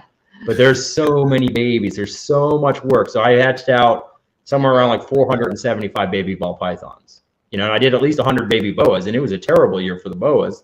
You know, so we made a lot of babies this year, and it's a lot of work. So we're always trying to get better animals and downsize. I don't want to have more than 100 females, you know, breeding females ever. It's been a really good learning opportunity, because for a long time, Jason thought he just wanted to have a lot of more animals and have the quantity. And now we're realizing that it's definitely, it just depends on what your end game is. And if you want to have a bunch of employees and have to go that route, or if you want to kind of keep it smaller and have a little bit more control in running everything. Yeah, and we kind of, I lost my train of thought. What was I going to say too? So and I tend to keep a lot of animals because I'm always making this type of double head or triple head. So like I need numbers to hit odds. So that's why we always have so many animals too, is because I haven't made enough of the double visuals. You know, I never made a triple visual yet, you know, so you're just trying to get there to where I can actually downsize in the number of females that I have, or males, both. But, you know, we just haven't been producing them. It's like we do well, but, you know, I would love to make 10 GG clowns that I could hold back. You know, I got one, so one female. So shout out to Marcus and Jane from you know, Marcus and Jane Reptiles up in Canada. Yep. I've had Marcus on the show a couple times, a few times, I think 3 times. And Jane does all the holdback keeping. She'll come back and look at the clutch. She'll be like, we're keeping this one, we're keeping that one, we'll keep that one. I don't know how much serious that is. I don't know, you know, maybe Mark's is being a sweetheart, but what's up with you? What's up with you and looking at looking at clutches, Holly? I mean, how often are you being tapped in on certain clutches? Like, are you like, hey, let me know when this is pipping because you want to see it, or are you just more like, I want numbers versus what's hatching? I'm just curious. Oh no, I love looking in the incubator. So our incubator is literally in our like sunroom area next to our kitchen. So every day during you know, the season, we would go and look inside the incubator and see, okay, what's hatching out. And our son would get really excited about it too. So, and then when Jason's gone out of town or if he's at a show, then I'm in charge of checking the animals, putting them away, like if the babies have hatched. And so I've definitely, that's probably one of the most exciting things is baby season. And there's definitely ones that I get really excited to see now too. And certain projects that I like more so, even though they may not be the same projects that Jason likes, or he thinks that they're not as worthwhile. But like, for example, we have, we just posted on Morph Market some like acid banana clowns, right? Yep. And I love banana. So I think they're beautiful, and Jason's not quite as big of a fan as I am, but it's just nice to have a variety, and we have a really big variety of animals. So it's really exciting to see all the different colors that come out. And I used to just really be drawn to the bright ones, but now I really like a lot of the dark ones too.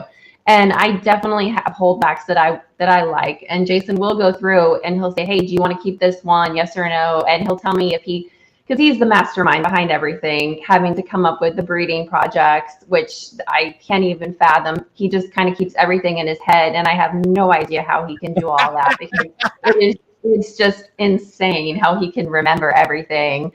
But he actually sold a snake at a show recently, and I couldn't believe that he sold it. I said, actually a few snakes that he took that were not on the list.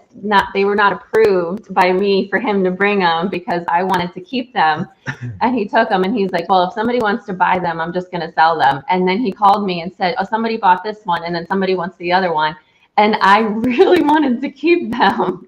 So There was definitely disappointment in her voice.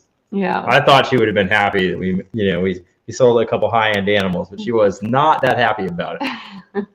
But of course they sold. They were great animals. Of course somebody wants them. And it's a project that I wasn't really into, right? I just kind of fell into some animals. I ended up getting a male to prove them out, and then I did, right? On a female that was only pos head, so then I made some OD banana clown pies with enchi and stuff like that. So beautiful snakes, absolutely beautiful snakes, but I didn't really care about the project until I made them, Right. So like now I do wish I kept them, at this point, and I sold them in Tinley, so it wasn't that long ago, but it's one of those things. It's like, I can't hold back everything. And I told myself I was just going to prove the females out and I was going to get rid of them, just to know genetically what they're worth, and then I could get rid of them. But now I might not do that. I kept the male, and I'm going to probably end up trying to, push the clown pie project a little bit more.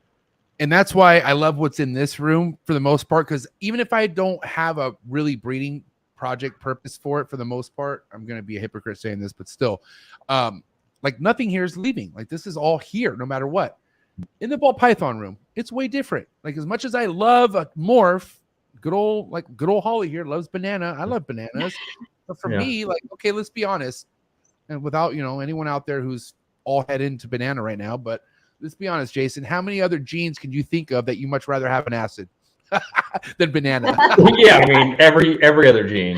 Yeah. I mean, and don't get me wrong, I love the acid banana stuff. They're incredible and they age well, but I don't need an army of them. I mean, I'm happy. I'm cool with one female, because I have good males that I can breed back to banana females, so I don't want to hold back a lot of that stuff because I don't need it. Mm-hmm. I can still get the same product, but with more genes in it down the road.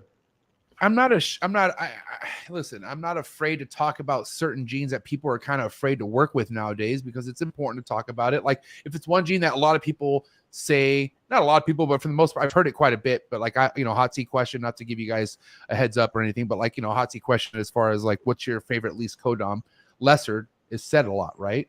But I feel like, I've seen shit with lesser that is worthy. I don't think lesser is like, should be eliminated, right? But there are certain genes out there nowadays that people rather just not be involved with. Is banana one of those? You feel like banana's starting to become one of those, or am I tripping? No, I agree. I think bananas kind of fallen to the wayside, especially when it's in. That's sad. I love, banana was before pies, it was bananas. I saw banana and I couldn't believe what I was looking at. And then when I bought one for $275 on Craigslist, I was like, oh my God. Like that was my most favorite snake in the world. I'm with you, Holly. I love bananas, but as a breeder side, ball python equals money. It's like, we have a lot of other stuff to go before banana. You know what I mean? So and banana's an awesome pet snake, right? Anybody that buys a regular banana or banana tin or something, it's all the pet people love them. As far as a business standpoint, it doesn't have the same appeal. It doesn't translate as well. Like, and I try to sell snakes that breeders want. So that's kind of my market that I try to aim for. Is not so much more of the pet side, more of the breeder side. Which we have. Obviously we do both, but I try to make as little of that kind of stuff as possible, just because it's a little bit harder to move. It's the way I like to move them. I want to move stuff faster and not hold on to a bunch of stuff forever. And I don't want to mass produce anything anymore. Before I tried buying a banana when they were $20,000. I was trying to find a way to come up with the money to buy one. I'm happy I didn't. So. Okay, so here, you want to talk about another heartbreaking story about banana, like the amount they went for at some point. Like, what the fuck? Like, a lot of people don't understand that they were 20, 30K. Like, or what was it? What was the most they were at? I can't remember. What was like? What was that? I'm not 100%. I started looking at them when they were in the 20, 25 range, and they were more than that. I think they were in the 35, 40 range like the year before that. And they were the biggest guys. Hard. And the biggest guys in the game were heavy into that shit. I feel like everyone took a loss on that shit. Like, it's crazy. Like, and dude, man, I want to say I know what it was. Like, it was like a certain situation, or like something happened where it just crashed. I can't remember, man. Who knows? They're just too easy to produce. Everybody had mail makers. You know, Yeah, you could make a right. male, you could make 8 of them. Those are things are breeding in 6 months. You know, they were just mass produced because they were so easy to make. So it just was, if it wasn't a sex link thing, you know, if they were all female makers or something, it would have took, the project would have lasted a lot longer, I believe. So now, one thing here I want to kind of talk about with both of you is, you know, right now, right? I feel like the important thing is, since definitely Holly's tapped in at this point, is what to do with certain financial gains. And what I mean by that, like, are you guys doing anything other than putting money back into snakes or the business? Are you guys doing any other kind of investments, real estate or anything like that? Or has it been a topic of conversation yet? I'm just curious. you may. Go ahead. We've talked about real estate because, you know, going back to my, you know, my construction background, stuff like that. So we talked about buying houses, flipping houses, things like that, maybe doing rentals, because I can go in and rehab, you know, just a real shit box and make it something nice. You know, so we talked about that. We do invest a little bit like in stock stuff, but not a lot. But it's something that we're definitely trying to get to that point because we're so new being full-time. You know, we just don't really have a big excess of money to kind of dabble into some of the other things yet. We're still trying to make this really grow and get off the ground and be secure before we start kind of leveraging some of the money that we do have, just to make sure everything is going to work out, you know. Yes, it's only been a year and a half, so we're really kind of figuring out the numbers for everything and expenses, and I feel like things have gotten more expensive anyways, just in the past year than they were before. Yeah. So it's definitely a learning curve for us. But, you know, what's nice is like we still live kind of like the same lifestyle that we lived before. So when it comes down to it, like that's the most important thing for us, is that we're still being able to do what we want to do. I mean, can you guys both agree too? I mean, shit, you guys obviously are very smart about certain things, especially when you have a child. You know, I think that was Holly's biggest motivation from the beginning, is making sure that is secured. But it doesn't take much success in this to be well off in life, I feel like. And what I mean by that is, if you're able to kind of just hold shit down, be a likable person, but actually sell what people want, and kind of stay up with times, I feel like you don't need 100, 150, 200 clutches. I don't think that's something that's like if you're able to establish even 30 to 40 clutches, I don't know how many kids you have, but if you don't, like, let's just say you don't have a huge family, if you're producing relevant shit and you have that gift of gab and that be able to attract people, you could do just fine, I feel like, without having to kill yourself. And what I mean by that is, like, fucking, you know, God bless those people who do 100+ clutches. I don't know how they do it, but what the fuck? My whole thing is not doing that. I don't want to go that big ever, like ever. And like I said, no disrespect to people pounding over that number, but fuck, I don't want that kind of load. I'm good. Yeah. No, thank you. Like, that's, I feel like that's when it's not fun no more. It's the fun's out the window. Oh yeah, it's too much work. I mean, unless you have multiple employees, and my sister helps us. My sister Jen, she goes to the shows with us.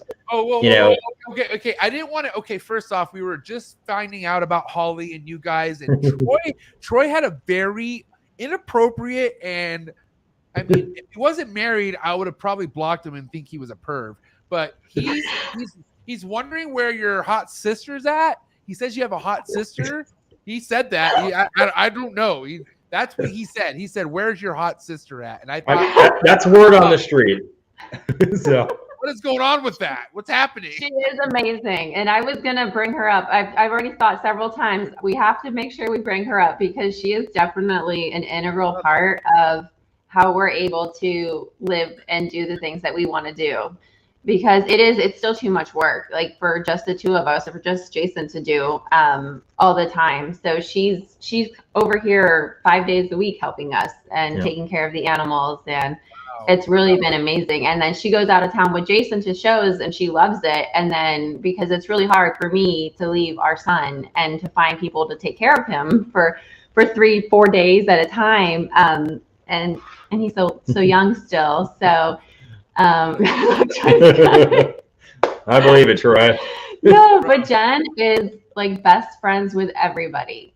She is so personable and so nice, and she just becomes everybody's best friend the second that you talk to her. You like her. She's likable, so likable. So she's a really great asset to our business, and she's amazing to have at our table for people to talk to. Like, she's just wonderful. And she does a lot of work here. I mean, she cleans almost every snake cage here. Even the bowl. She's here too. So There she is. Yeah. Hey, okay, so how old is little sister Jen? She's your little sister, I'm assuming, right? She's older than me. She's my big sister. She is your Just big 1 year. sister. What? Yeah. Okay, She how is. I mean, but she's only 25. She's only 25. Son of a bitch. Okay, I like it. There we go. Jason's very player. I like that train of thought. But so she's 25. No, she's older than me, but I'm just for her sake, she's 25. I thought you were trying to make yourself look younger. Oh, then you're a sweetheart. You're making your sister look younger than what she is. I love it. Yeah. Okay.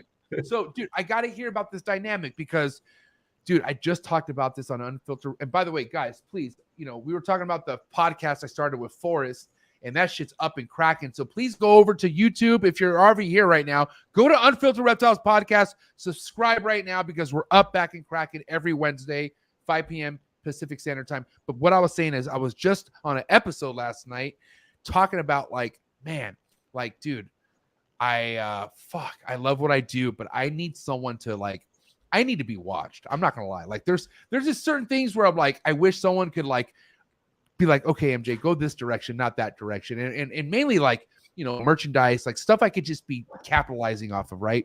And my older sister, Bianca, she's a fucking hustler like I am. She's probably better than I am. She can help me she's an organizer. I'm not organized. I'm my wife, God bless her. She makes a lot of money. She's good. She doesn't have time to organize me. Right. So I'm thinking God, how much money do I need to make to get my sister to organize me? But can I do that? That's my older sister. Aren't there gonna be a point where we're we butt heads and I'm like, no, fuck that. But it's my older sister. So, dude, I have to. Dude, this is crazy. I have to talk about right now what it's like right now to have your older sister. And obviously it worked out for you. Everyone fucking loves Jen, right? But before you knew everyone loved Jen, getting your older sister involved. Let's please talk about how this happened, how you approached it. Who thought of it? All that, please. I got to hear it. So it happened. It's probably about 3 or 4 years ago, maybe a little longer than that. I was really struggling with work and keeping up with everything, trying to keep the cages clean, being gone, because I'd be out of town sometimes for 5 days, and I'd come home on the weekend, and I'd be in the snake room trying to get everything caught up, and I was really struggling trying to keep up with everything. So I somehow, me and my sister ended up talking about it. She's like, well, I'll just come out and help you. Right. So she offered to come out and help for free, so she did that for a little while. And then I'm like, oh no, I mean, I really appreciate it. It just kept happening. And then we just I asked her, would you like to do this more? And then we added a couple days, and then slowly we kind of just kept growing, as the collection grew, she came more. And it's just been, without her, I probably wouldn't have snakes right now. I probably would have sold out. Because I was just so burned out with everything that I just couldn't keep up, and she really made all the difference to where I can focus on the pairings and the breeding stuff, the stuff that's the kind of the complicated things that take a lot of thought to know which direction you want to go in, to try to keep up with trends, things like that. So, having her has made it to where the business can really be successful because it gives me the time to do the important stuff, because before it was, I would just clean and feed, just making sure everything was healthy. And I wasn't taking pictures of snakes to sell, so her coming on really gave me the opportunity to kind of step up my game and be able to make the push to, so. So what was the first thing that she helped you with? And what I mean by that, what was one thing you were able to start taking care of once she came on board that you could think of? That she did or that I did? That you were able to, kind of both. What's one responsibility she took over for you? I'm curious. And then what did that help you with? What were we able to Like, how did that help you by her taking care of that responsibility? I'm just curious. Yeah. So she would, I mean, at the time she would be coming on to help clean just so we can get all the animals cleaned every week, to give me that push, so then eventually as she started taking on more responsibilities, I got to take, I could kind of back out of the husbandry part of the cleaning aspect of it. And then I could focus more, because that's when I was starting to push into social media just a little bit, because I've been doing it for a long time and nobody ever knew who I was, because I would just pretty much wholesale stuff. So we decided that we'd start pushing. So I started working with like Instagram a little bit. We were posting a little bit more, but it just really gave me the time to, take pictures, to post, to sell, social media, to start that kind of growing, and now. Sorry, I was just going to make a smart comment. I was just going to say talk on the phone to people for hours. I definitely did that too. So I got the network. God. We're going to call it network, even though it's with my friends. There is a lot of networking that happens. I mean, I think Jason should start charging people, because he'll be on the phone for an hour with a friend. And I'm just thinking, how many hours a week is there spent on the phone with your friend? If you want to talk about one of the most things I try not to feel a piece of shit about is people who say, MJ, do you have like 15, 20 minutes? And I have to literally send them a link to my Patreon page, because guess what? I have people who pay me for these slots. And the thing is, like, I could talk to you, don't get me wrong, but I'm on the phone talking to somebody all the fucking time. Like literally, like if you wanted my direct attention, if you wanted my 100% advice, if you want to make sure I clear talking to anybody, it's going to fucking cost you. Because if I'm not talking to somebody who's not paying me to help them, I'm talking to someone who's helping me. You know what I'm saying? Like I like Forrest, like back when all I had was Forrest, and even Miguel, like I'm talking like back in the day, I was able to talk to Miguel a lot, but he outfamed me really, really quick. It's just, I love him to death. But anyways, Forrest was my guy. Like I would talk to him all the time, and it just helped me grow and grow and grow. But now I have a bunch of other forces. You know what I have? I have all fucking forces mentors now. Marshall Mendez, Gary Shavino, all those motherfuckers talk to me all the time. Socrates, my best friend Socrates. So my space, like how I think, costs. Like, I'm sorry, but if you want to stop what's happening in here and help you, it's gonna fucking cost money. I'm sorry, but that's where we're at nowadays, and I'm sticking to it. But a lot of people, if I'm, I realize approach is everything. If you let people know what it is and what your situation is, I'm noticing a lot of people are receptive to it. They're cool with it. My fucking Patreon is over 130 people. Like, it's cracking. I love it. Like I'm in a good place, but this also goes down to, you got to know your worth. Like Jason, know your worth too. Like I understand. You have to, because time is worth more than money, and time you can't get back. It comes down to just more than just, of course I want to help everybody, but goddamn, I also want to save all the dogs in the pound. But am I going to go adopt every single puppy? I can't do that. You know what I mean? Yeah. So I have to be very strategic on how I move and how I do things. That's just what it comes down to. And so I know how that is, dude, for sure. Yeah, it's definitely a self-worth thing. I was always bad about that, even in construction stuff. I would be really affordable, because I just felt like, why should I make $500 a day, even though somebody else is making $500 a day doing the exact same thing as me? I could never do it. I just felt like I was just ripping people off. But, I am trying to come to terms with that, because I'm just a really helpful person. I try to be helpful, Dude, and listen, that's my biggest problem. And I admit this, man, I'm not perfect, but I've always been about me. Like, I've always tried to help me before anybody else, even before my family. Like trust me, I wasn't not the best person growing up, but I'm realizing how if I help more, it makes me feel better. But also, like, it just kind of like, like working out and shit like that, like things that are hard to do. Like, if you do it more, it becomes easier, but it also makes life easier. Being a nicer person overall just makes life easier, I feel like. Because if you're nice, you have good intents. What's there to be upset about? Someone's mad at you, that's their problem. What the fuck? Like, I'm a nice guy. The thing is, I could sit back and say I'm not a nice guy all the time. I'm nice to who I want to be nice to. I'm very like you two. I love you guys. I would always be nice to you guys, right? But there's certain people that I know I don't want to be nice to, but maybe I should be nice to them. Maybe I should counteract, like that kind of train of thought I'm starting to think about more, Well, in the reptile community too, you hear a lot of bad stories about a lot of people, and of course. Yeah. I constantly, people, somebody will be, bad mouthing somebody else, or, why are you talking to that person? I don't have a problem with anybody until there's a problem. I'm going to talk to somebody. I don't care if 50% of the community doesn't like them. If they're nice to me, that's cool with me. I don't, until they do something wrong to me, I'm going to give them the time of day. I'm going to be a nice person. And I've always been that way, and I like that about me. I think it's great.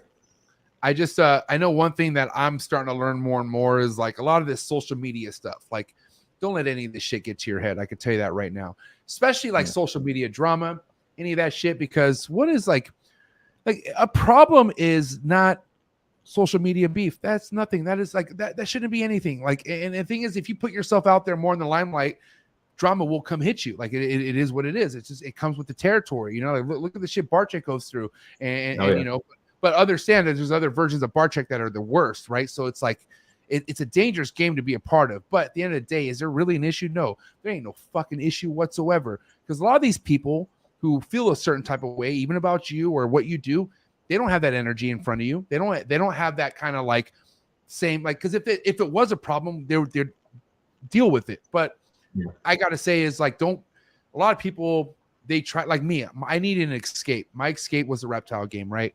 So I latched onto this, but you got to be smart. Like how we're talking about how like your headspace, like even if it's not about mentoring people, it's about people you follow, people you speak to, people that you hang out with. You got to be careful with those type of people that you surround yourself with and how you grow up in this game, because that will determine everything. There's levels to this, guys. Holly, Jason, am I right or wrong? Aren't there levels to this game? Like, do you sit back look? Do you sit back and look at people maybe years back that just never progressed? Like they never, and with that, we don't need names, but just people that you're like, wow, like, God bless them, and here you guys are right now, just on a different level. You guys could easily sit back and say that there fucking are levels to this, correct? Oh yeah, I've definitely seen plenty of breeders that have been doing it, before me and are producing practically the same stuff they've been making for the last 5 years. And they're not really expanding and not moving forward. And maybe they're comfortable in that spot, but I mean, for me, that's not, like I've always been driven, right? I want to go, I want to keep climbing. I want to keep, producing better stuff and keep working my way up the ladder. And that's just, but I don't know. I definitely see people that just kind of just sit there that are kind of stale, and I'm always kind of surprised by it, but I don't know their whole story either. Maybe they're just too busy. Maybe that's all they can manage, but yeah, I mean, but I also I don't spend a lot of time, paying attention to that. I'm so in my own world half the time. I mean, that's how it should be. Like the thing is, it's like, I try to do my best to just stay in my own world, but because I have a Patreon page and people who fuck with me, like whenever things are said about me, things are just sent to me. So it's like, oh God damn, like I don't have a choice. But at the end of the day, if that's not your case, if you're not on a platform, dude, you shouldn't know what's happening as far as what's being said. Like who gives a fuck? Just do you, know? But at the end of the day, if people aren't talking about you, you're not doing anything right. I can tell you that right now. Yeah. And that's just the way the cookie crumbles on that. And so, listen, I can tell you right now, man, I wish I had some dirt that I heard about you too, but I haven't. You guys are fucking pretty legit. I gotta say, I've only heard great things about people who have met you, which made me more inspired to even meet you before booking you on the show. Which, Jason, I'm glad I got to meet you. Holly, I will meet you for sure, 110%. But we haven't talked about the show side of things, and I'm curious on what the show world is to your guys' success, to what's happening today. What is happening with reptile shows for your guys' success with everything?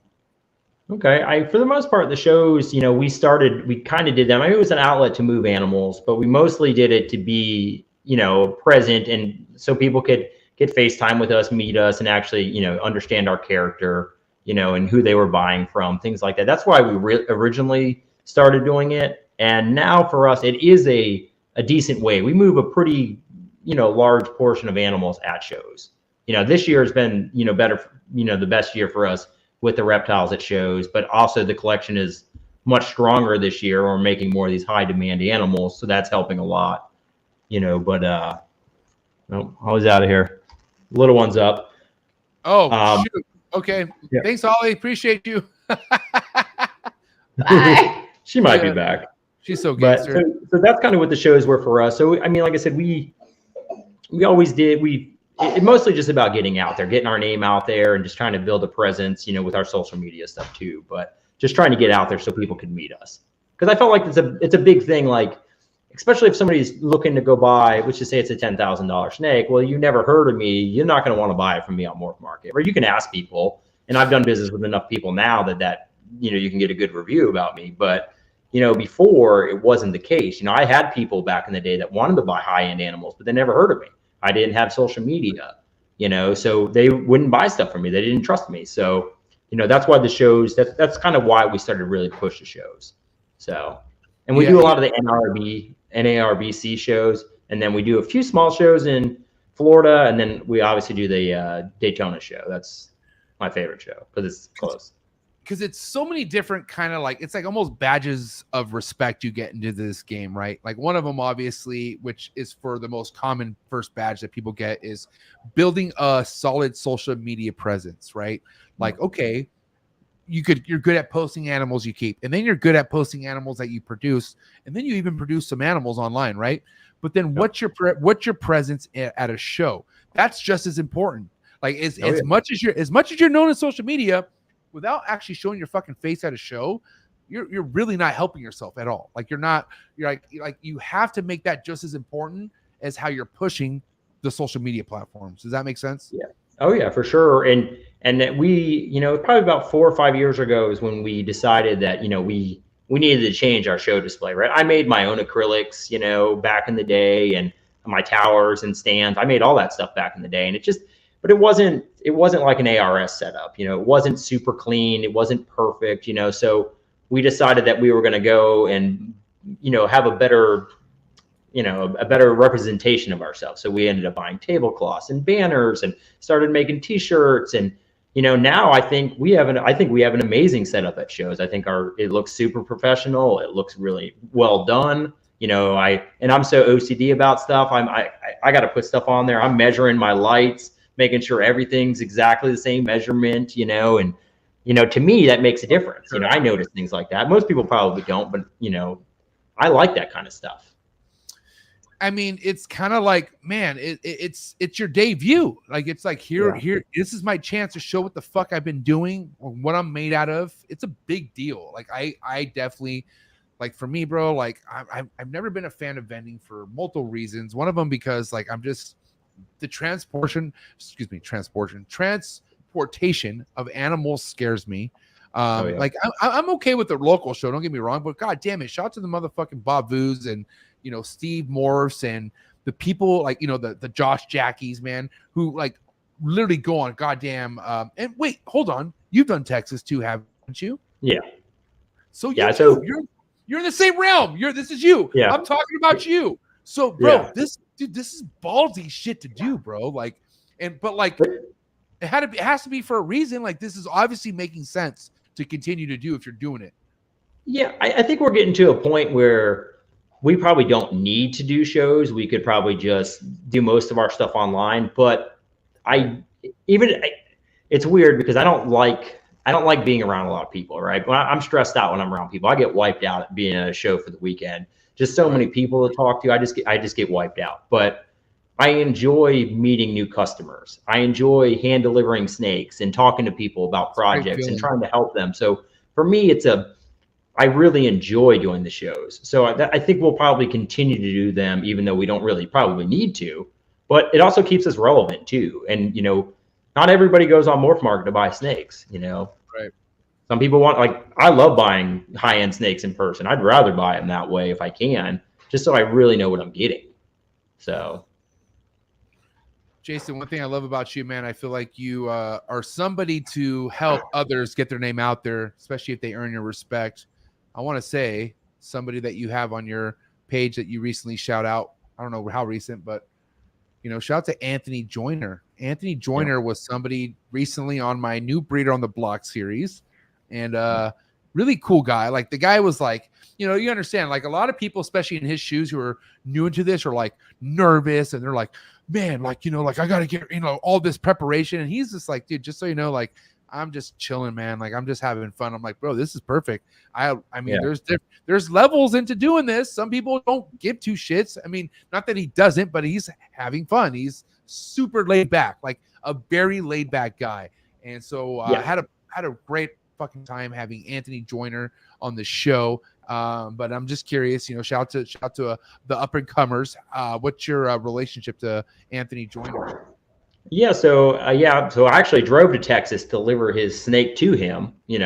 I get kind of weird about shipping some of these high-end snakes, and I like doing one-on-one with people.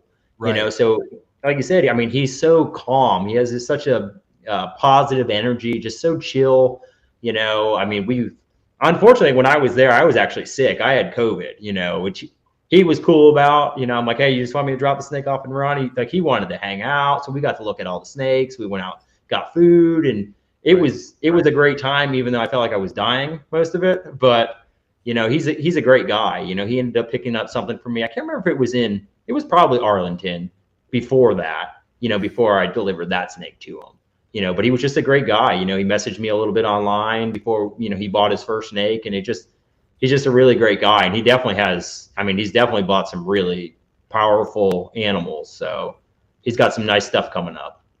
So with that being said, going back to there being levels to this, like that's somebody on a different level than others as far as coming into the game, right?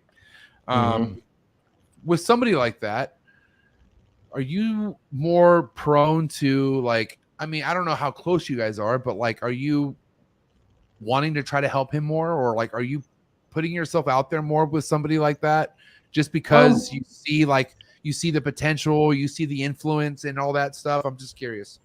I wish I could. I wish I had more time to kind of actively reach out and talk to some of my old customers or friends a little bit more.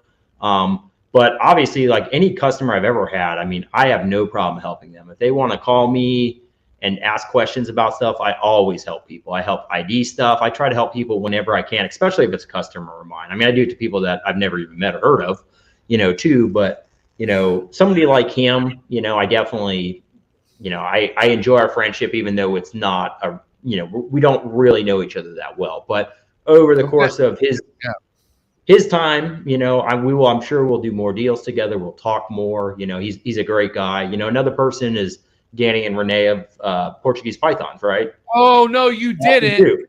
I love them. Yeah. So, and I actually I drove to California to give them a snake too. So that was like 3 days of misery. But dude, I had the best time. They were great too. We sat down and we looked at all the snakes. We checked out the rodents. We did everything, and it was amazing. We sat down and probably talked for 5 hours, maybe 6 hours, just sitting there, just sitting on the couch, just talking. Their little baby had just been born, so they were both there, and we were just hanging out. It was great. So I love Danny and Renee. Danny is like, fuck, dude, like they're just amazing. I don't know. All I gotta say, they're just amazing. Like, everyone has their personality. Everyone's amazing in their own way. Danny and Renee, every time I see them at a show, one thing that makes me happy about running into Danny and Renee is when they're vending at a show, because I remember seeing them when they were just a logo, just creating things, and just seeing them displaying the stuff that they make at a show. And having a newborn baby and seeing just life happening for them. Those are just such good people. You know what I mean? And they're my support. They support me. Like they're somebody who roots me on, and it's like, fuck, what a blessing. You know what I mean? So I got to say, shout out to Portuguese Pythons. And what's funny is like, dude, Portuguese Pythons only found out about me, I guess, during that time. And correct me if I'm wrong, Danny or Renee, but they only fucking tapped in with me because I brought on Pedro, which is Portuguese. He's from Portugal, by the way. So Pedro from Chondro Connections. He's the one that brought in the Mosaic line. I don't know if you know about the Mosaic designer line back in the day, or if you're too. I've heard of it. Right. So Pedro is the Mosaic line creator, and he basically is fucking like, you want to talk about legendary chondro breeders of all time. He's one of them. But I had him on my show, and I was repping Portugal, and dude, they commented on something that was posted about him, and that's how I got tapped in with him. And God bless it. It was all the rest is history. But Shout out to goddamn Portuguese pythons, man. Well, and the same like you were saying too, and I mean, even just for the short amount of time that I've known them, I mean, even their, from seeing what they were working with when I met them, when I went out and I could see his facility and stuff, and just what he was working with. I mean, he had great vision, and the stuff that they produced this year, like I'm looking at stuff and I'm like, I made some bad choices of not getting into certain projects, and every time they post something, I realize it. I'm like, oh, I should have got into that, so. And the same thing, they got just great energy. They don't want beef with anybody. They're just so calm and so polite and funny too. God, they're funny. So, and here's the thing, man. I fucking hate that I'm so confrontational where I look for fakeness, right? And Renee and Danny, you don't need to look for any of that. It's shut down. Like when I meet people like Renee and Danny, none of that whole are they fake or what do they want? That is instantly shut down. And I wish we had more of that shit. And we do. I think it is majority of Danny Renee's. We do have a lot of Danny Renee's. My Patreon speaks for it. I got a lot of people that are fucking awesome people. But my thing is when I meet the people I don't want to meet, the ones that give me the red flags, right? But at the end of the day, you make that as big as you want to make it. Just because you see a red flag doesn't mean you need to wave it. You know what I mean? You can just and I'm sure, Jason, there's been plenty of times in your career where you've seen certain things where you're just I rather not, nah, I'm good. You know what I mean? It's just too much and you just rather just do you, right? Oh yeah. And I avoid confrontation all the time. If something's going on, I try to avoid it at all costs. I don't like getting wrapped up in stuff because so much stuff is so petty and so stupid anyway. Is it really worth hello? Because God damn it, man. I don't want to get into shit, but and I'm not trying to be oh, I'm from a gang type life, but man, real beef where I'm from, people get hurt. People it's more than just this word shit, but this whole that's why we're in a different era, man. And you can't get caught in. You can't get too caught up on how people feel via social media, via keyboarding. Come on, it is not that serious. And I gotta remind myself that too. It's just I'm just from a fucking different cloth. I'm from a different era, but this whole era is brand new. It's different. It's like you said, the social media beef is not real beef. It's not nothing. It's what is it? What are we really arguing about? At the end of the day, do we all love animals? Yes. At the end of the day, are we all keeping reptiles here? Yes. Yep. So what team are we on? I'm confused. Yeah. We're on the same team. Oh yeah. I don't want to fight my teammates. I don't want to fight my own. What the fuck? I'd rather save my energy. I'm down to fight, but PETA, I'll fight PETA. You know what I mean? If you want that kind of shit, but it's like you said, it's not that serious, guy. It's really not. And energy should be reserved. Am I right, Jason? Oh yeah, for sure. And everybody wants to I don't want to say everybody. There's a lot of people out there that just, especially online, they just want to say something, and they just and they're so they want to be something, dude. They want to be something, Jason. They just what's crazy is the most people that have the most confidence in comments don't have any projects going on. They're not busy. They're not busy people. So if you're attracting the most non-busiest people in the hobby, oof, ouch. That's crazy. All I got to tell you, all my Patreon members, everybody in the live chats, what's good? Heavy hitters. We're hitters. We're here to make a goddamn statement. You know what I mean? Yeah. We're not here for pity. We're not here for toxicness. We're here to fucking make the next move. And that's why I gotta say shout out to all the fucking Patreon members. Shout out to all my trappers, people watching, Jason, everyone. The people who are tuned in right now are here to make the next move. And that's what it's all about. Evolving. Am I right? Oh yeah, for sure. And that's the way it should be. We should all be trying to move on and do better. And, I think that's what we should all do, get out there and grind and really, make it work. So I got a wrap up question for you here, Jason. By the way, this 2 hours went by quick. Holly, she killed it. God bless Holly. Salute Holly. Shout out to all the other halves out there. I want to say shout out to all the wives, all the husbands, if that's the other case. Just saying, shout out to all you guys. But all right, man, check it out. You I mean, it's weird because Anthony Joyner, he's somebody we were just talking about, but he has a lot of other things going on. But let's just say if there was somebody who is, let's say they got money and they are just so fucking devoted on doing the breeding thing for a full-time thing. Okay. I've had some of the best I look up to come on the show and say breeding ball pythons for a full-time is a goddamn pyramid scheme. It's not, you can't do it, right? But then I've also had other people I look up to say that's fucked up. That's not true. Like hold on, time out. I want to know where you're at with this. Like where do you stand with this? Yeah, and I would say I think it's kind of a little bit of both. I think it maybe not a scheme, but it definitely works in that way. I mean, the higher up you get, the easier it is to survive for sure. I think, and without the people, with maybe a collection that's not as good as yours, without people that are like if I didn't have people buying from me, I wouldn't have anything. So I need to make better animals so more people want to buy them and kind of get into it that way. I mean, I think at a certain point it kind of acts that way, but with the scheme part of it, it just seems terrible. It sounds terrible. So, but you got somebody at the top, like Justin per se, right? I mean, he's killing it. He's doing fantastic. And, it's easy. I mean, he sells so much stuff and he's got so many people wanting to buy from him, so I mean, it's, like I said, it's kind of like the ladder. The higher you get up there, the easier it is to survive. I mean, but you also got to be relevant. You got to keep grinding. I mean, is it pretty obvious that maybe Justin is one of those people who are thinking like, yo, that's not the case, only because he's the trendsetter for the hobby. Like Justin is carrying the goddamn torch, which is quite a torch to carry, and not to diminish or kind of downplay anyone else that's in the same realm as Justin. But at the end of the day, Justin has people that are like not trying to be him, but they're on that fucking path. Like they're just like they're there supporting Justin, right? So I think it all comes down to the personality. I think, for instance, right? There's people who think that being a car salesman is bad.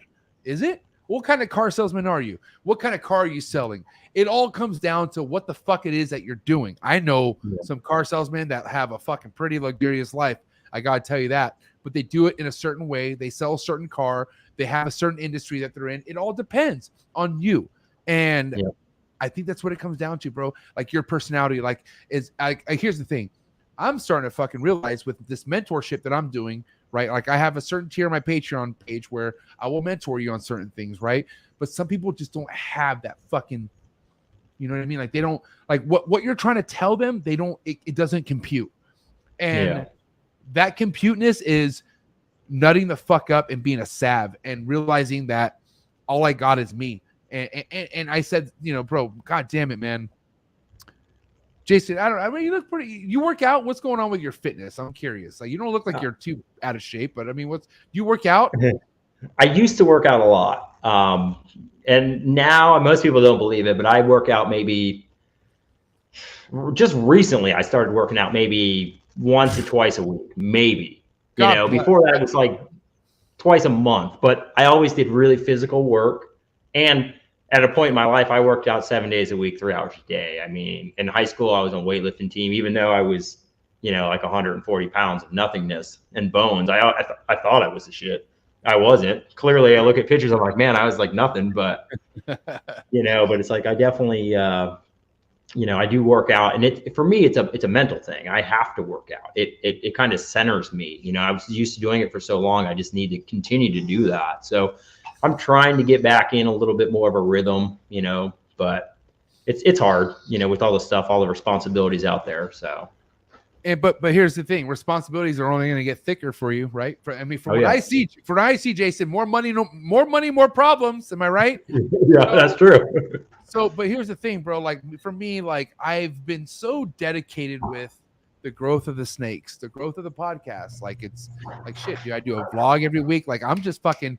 It's constant, right? But I have not been working out. I haven't been taking care of this, right? No. And a lot of people who've been following me know how dedicated I am to marijuana. Like me and marijuana, from how people have been, if you ever heard of this podcast, we go like this. Yeah. Like I For 2 weeks, I've been off of I don't know if you know about dabs or concentrate, but I've been a dabber. I've been smoking some serious, heavy, next level type concentrate for 10 plus years.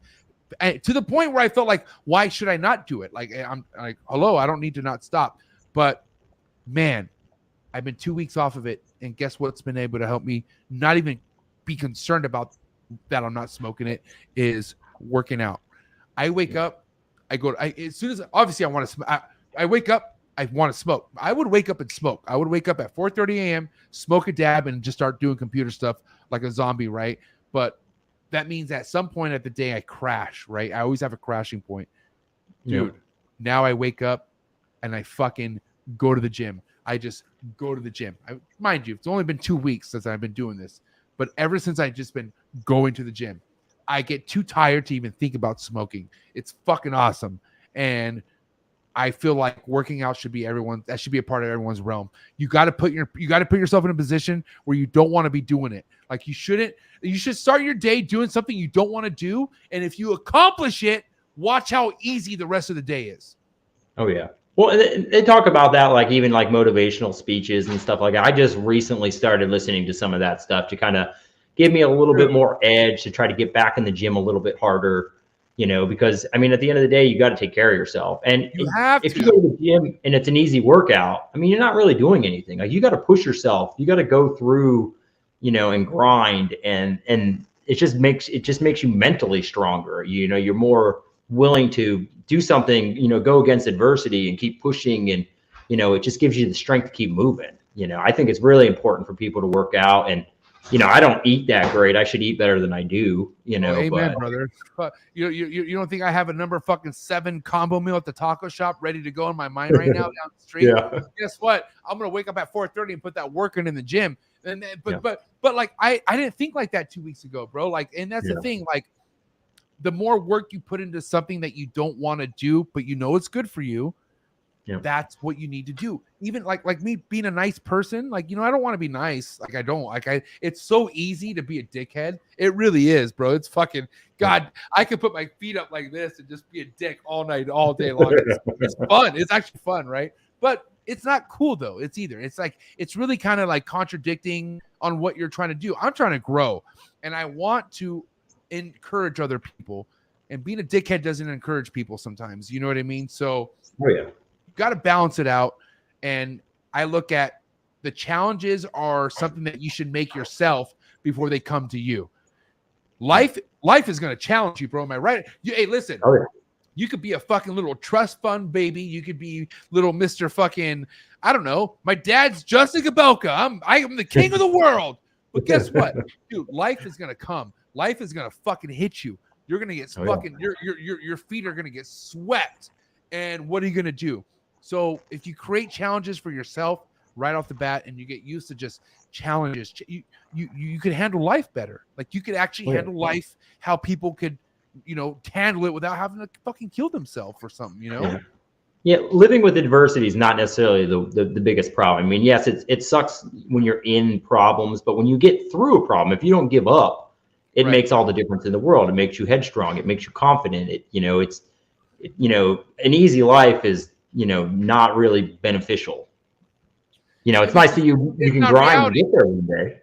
It's kind of like, okay, like being a fat ass is like, it's going to be fun for so long until it's unhealthy. And then you're like, your doctor's like, dude, you need to stop. But like, I don't want to get to that point. I don't want my doctor to tell me, yo, this is your fucking cholesterol, motherfucker. Like, because that's like kind of the norm. Like a lot, is that you? Is that? My dog is doing something in the crate. I thought you felt bad. Okay. Anyways. No, it's not. I don't. He's like sneezing back there and shaking it and causing all kinds of commotion.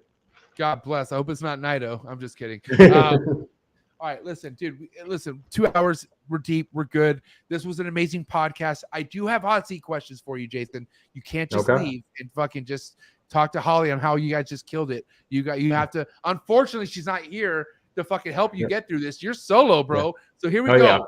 Yeah. She's gonna be mad now.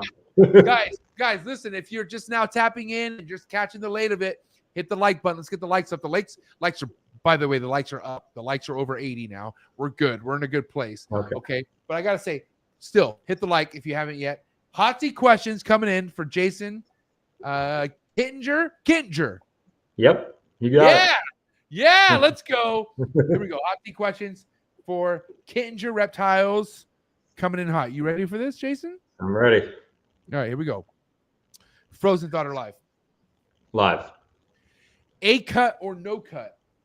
Cut. Red Chondro Neo or yellow Chondro Neo? Red for sure. Pre-first shed meal or post-first shed meal? Post. To spray a chondro or to not spray a chondro? I mean, by my habit, I would say not spray, but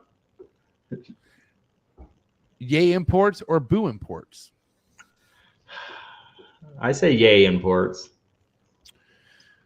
One import that you would import to your collection right now, no matter what it is, like any reptile, what would it be around the world? Honestly, right now, the only thing I'm really jonesing for is a really nice chondro of some sorts, you know, and it seems like a lot of the best ones are imports. And I don't want to say that. There's some really nice ones that come in sometimes. Not like it used to be. They used to be better back in the day, but. One reptile nobody should import ever again. Leave it alone. That's a tough one. I'm not even sure all the stuff they import anymore.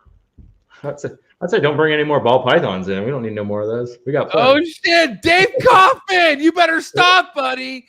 Dave Kaufman better stop. Okay, here we go. Well, if we're not careful, we won't have any more normals. We won't make any more normals soon. So respect. We're gonna need them. Respect. Okay. Yay sports or boo sports? Boo sports. Big flexor or no flexor? Oof. I'd say big flexor. Yes, let's go, Jason. Let's go. Favorite codon morph? Oof. It's a tough one. You got a number one. Can I do like a dominant morph instead, or does it have to be codom? Has to be codon. Oof, or, man. Or maybe super. Maybe favorite super if you have. Maybe super codon. Maybe a favorite super. My favorite codom is probably gonna be spot nose. I like spot nose in a lot of stuff. Least favorite recessive. G stripe. Nah. Yeah, G stripe. Yeah. West Coast rap or East Coast rap? I'm gonna say West Coast. Favorite West Coast rapper of all time? Probably. It depends. It depends on my mood, but I mean, I really like me some Tupac. I like to get down with that. So. Let's go. Van Halen or Sammy Hagar? I don't really listen to either one of those. Sammy Hagar has a good song I like, but Van Halen has good songs too. So I'm probably gonna say Van Halen. Let's go. All right, little word association. First thing to come to mind. NARBC. Money. Milk. Cheerios. Cocoa. Snake poop. Stuck shed. Spray bottle. Or mist, I guess. Instagram trolls. Fuck them. Ovulation. I'd probably go, yes. Real excitedly. First time ball python breeders. I don't want to say good luck. I mean, did they already produce? Last but not least, how do you feel about grown men wearing pens inside their hats? Not a fan.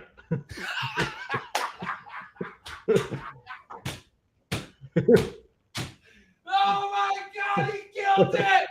100%, my boy, Jason. Jason, listen, we had just shy of 100 people tapping in. How many likes we got? Hey, after that one, guys, I hope the likes go up. Okay, 87 likes.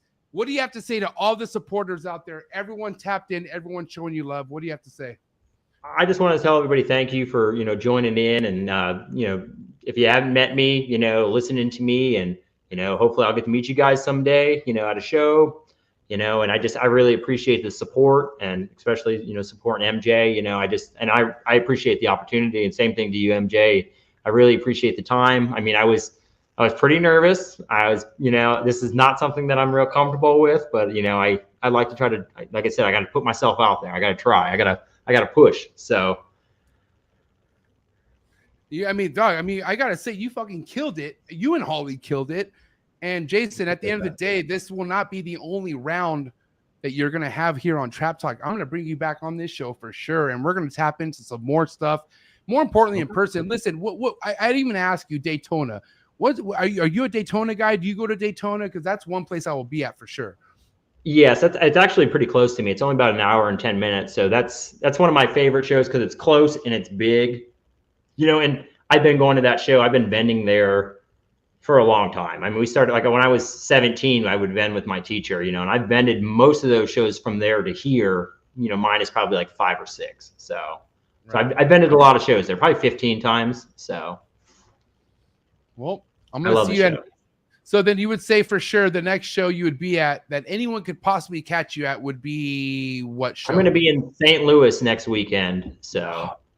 Dude, I want to go to that show, but I won't be able to catch it. But you will be at. Hold on, what do I got to do to get Kettinger here at a West Coast show, a super reptile show? What the fuck? I've been talking about it. I do want to go out there. I wouldn't vend because I don't want to travel the snakes that far. It was a 36-hour. No, just come. Yeah, to hang out. Hopefully this year coming up, I'll be able to come out that way. You know, I was talking to Danny about it a little bit. You know, when I saw him the last time, what was in Tinley? No, it was where was it? It's all blurring together right now.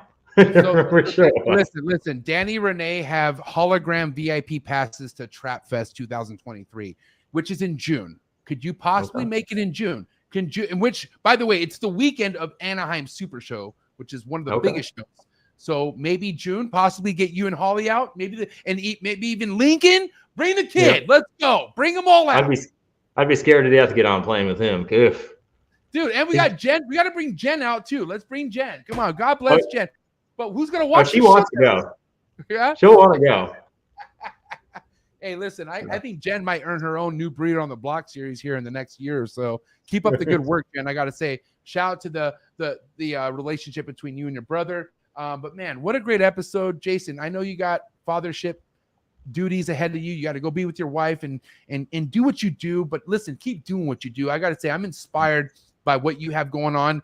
And I wasn't kidding earlier when I said that I'm trying to get to your place someday with where you're at with Holly in the business. That's my big goal. But listen, what do you have to say to all your? Did you already say something to your supporters out there? I think you did, right? Okay. I did, but you guys are awesome still. Again, we're off in the deep end. But listen, have a good night, and that's a wrap for Jason and Holly, Kettinger Reptiles, ladies and gentlemen. Yep. Thank you guys. So, all right, it was fun. It was a blast. So, Jason, we'll do this again. Thank you. Have a good night. Okay. Thank you so much. All right, buddy. Thank you. All right. Peace out. Woo! What a great episode. Get the likes up. Let's go. What a great, honestly, great couple. I didn't think I would vibe that great with them. It was awesome. Holly, amazing. Jason, amazing. Perfect shit, man. Great episode. Thank you so much, guys. Great Thursday night. Hit the likes up, hit that subscribe button, hit that notification bell so you're on top of every single podcast. I got to say, don't think it's over this week. Listen, hardest working reptile podcaster in the game. I'm the fucking king of this shit. You feel me? So that being said, Sunday, we have one of the biggest, newest up-and-comer gecko breeders that is going to come to the platform. I got to say, I'm excited to talk to Brian from Who's Geckos. Who's? I love it. Who's Geckos going down this Sunday, 4 o'clock Pacific Standard Time. And guess what happens immediately after Sunday Trap Talk podcasts? We have that Trap Talk Patreon after party for Patreon members only. That's right. No degenerates.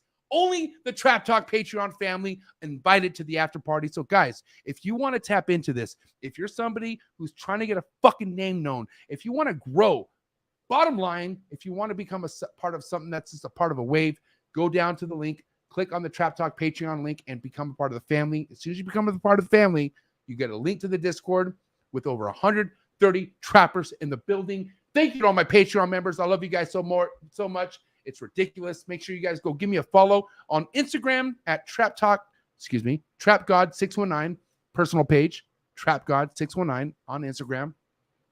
And go follow the podcast's Instagram page as well, the Trap Talk Podcast on IG. Guys, if you're on Facebook, go to my Facebook page right now, the Trap Talk Podcast. Go give that shit a like. I appreciate it so much. And what an amazing episode, man. Jason, Holly, you guys straight killed this shit. Have a good rest of your night. I will catch you guys Sunday, and that's a fact. You know what's a fact? You just tapped into the coolest motherfucking reptile podcast in the world. Cheers!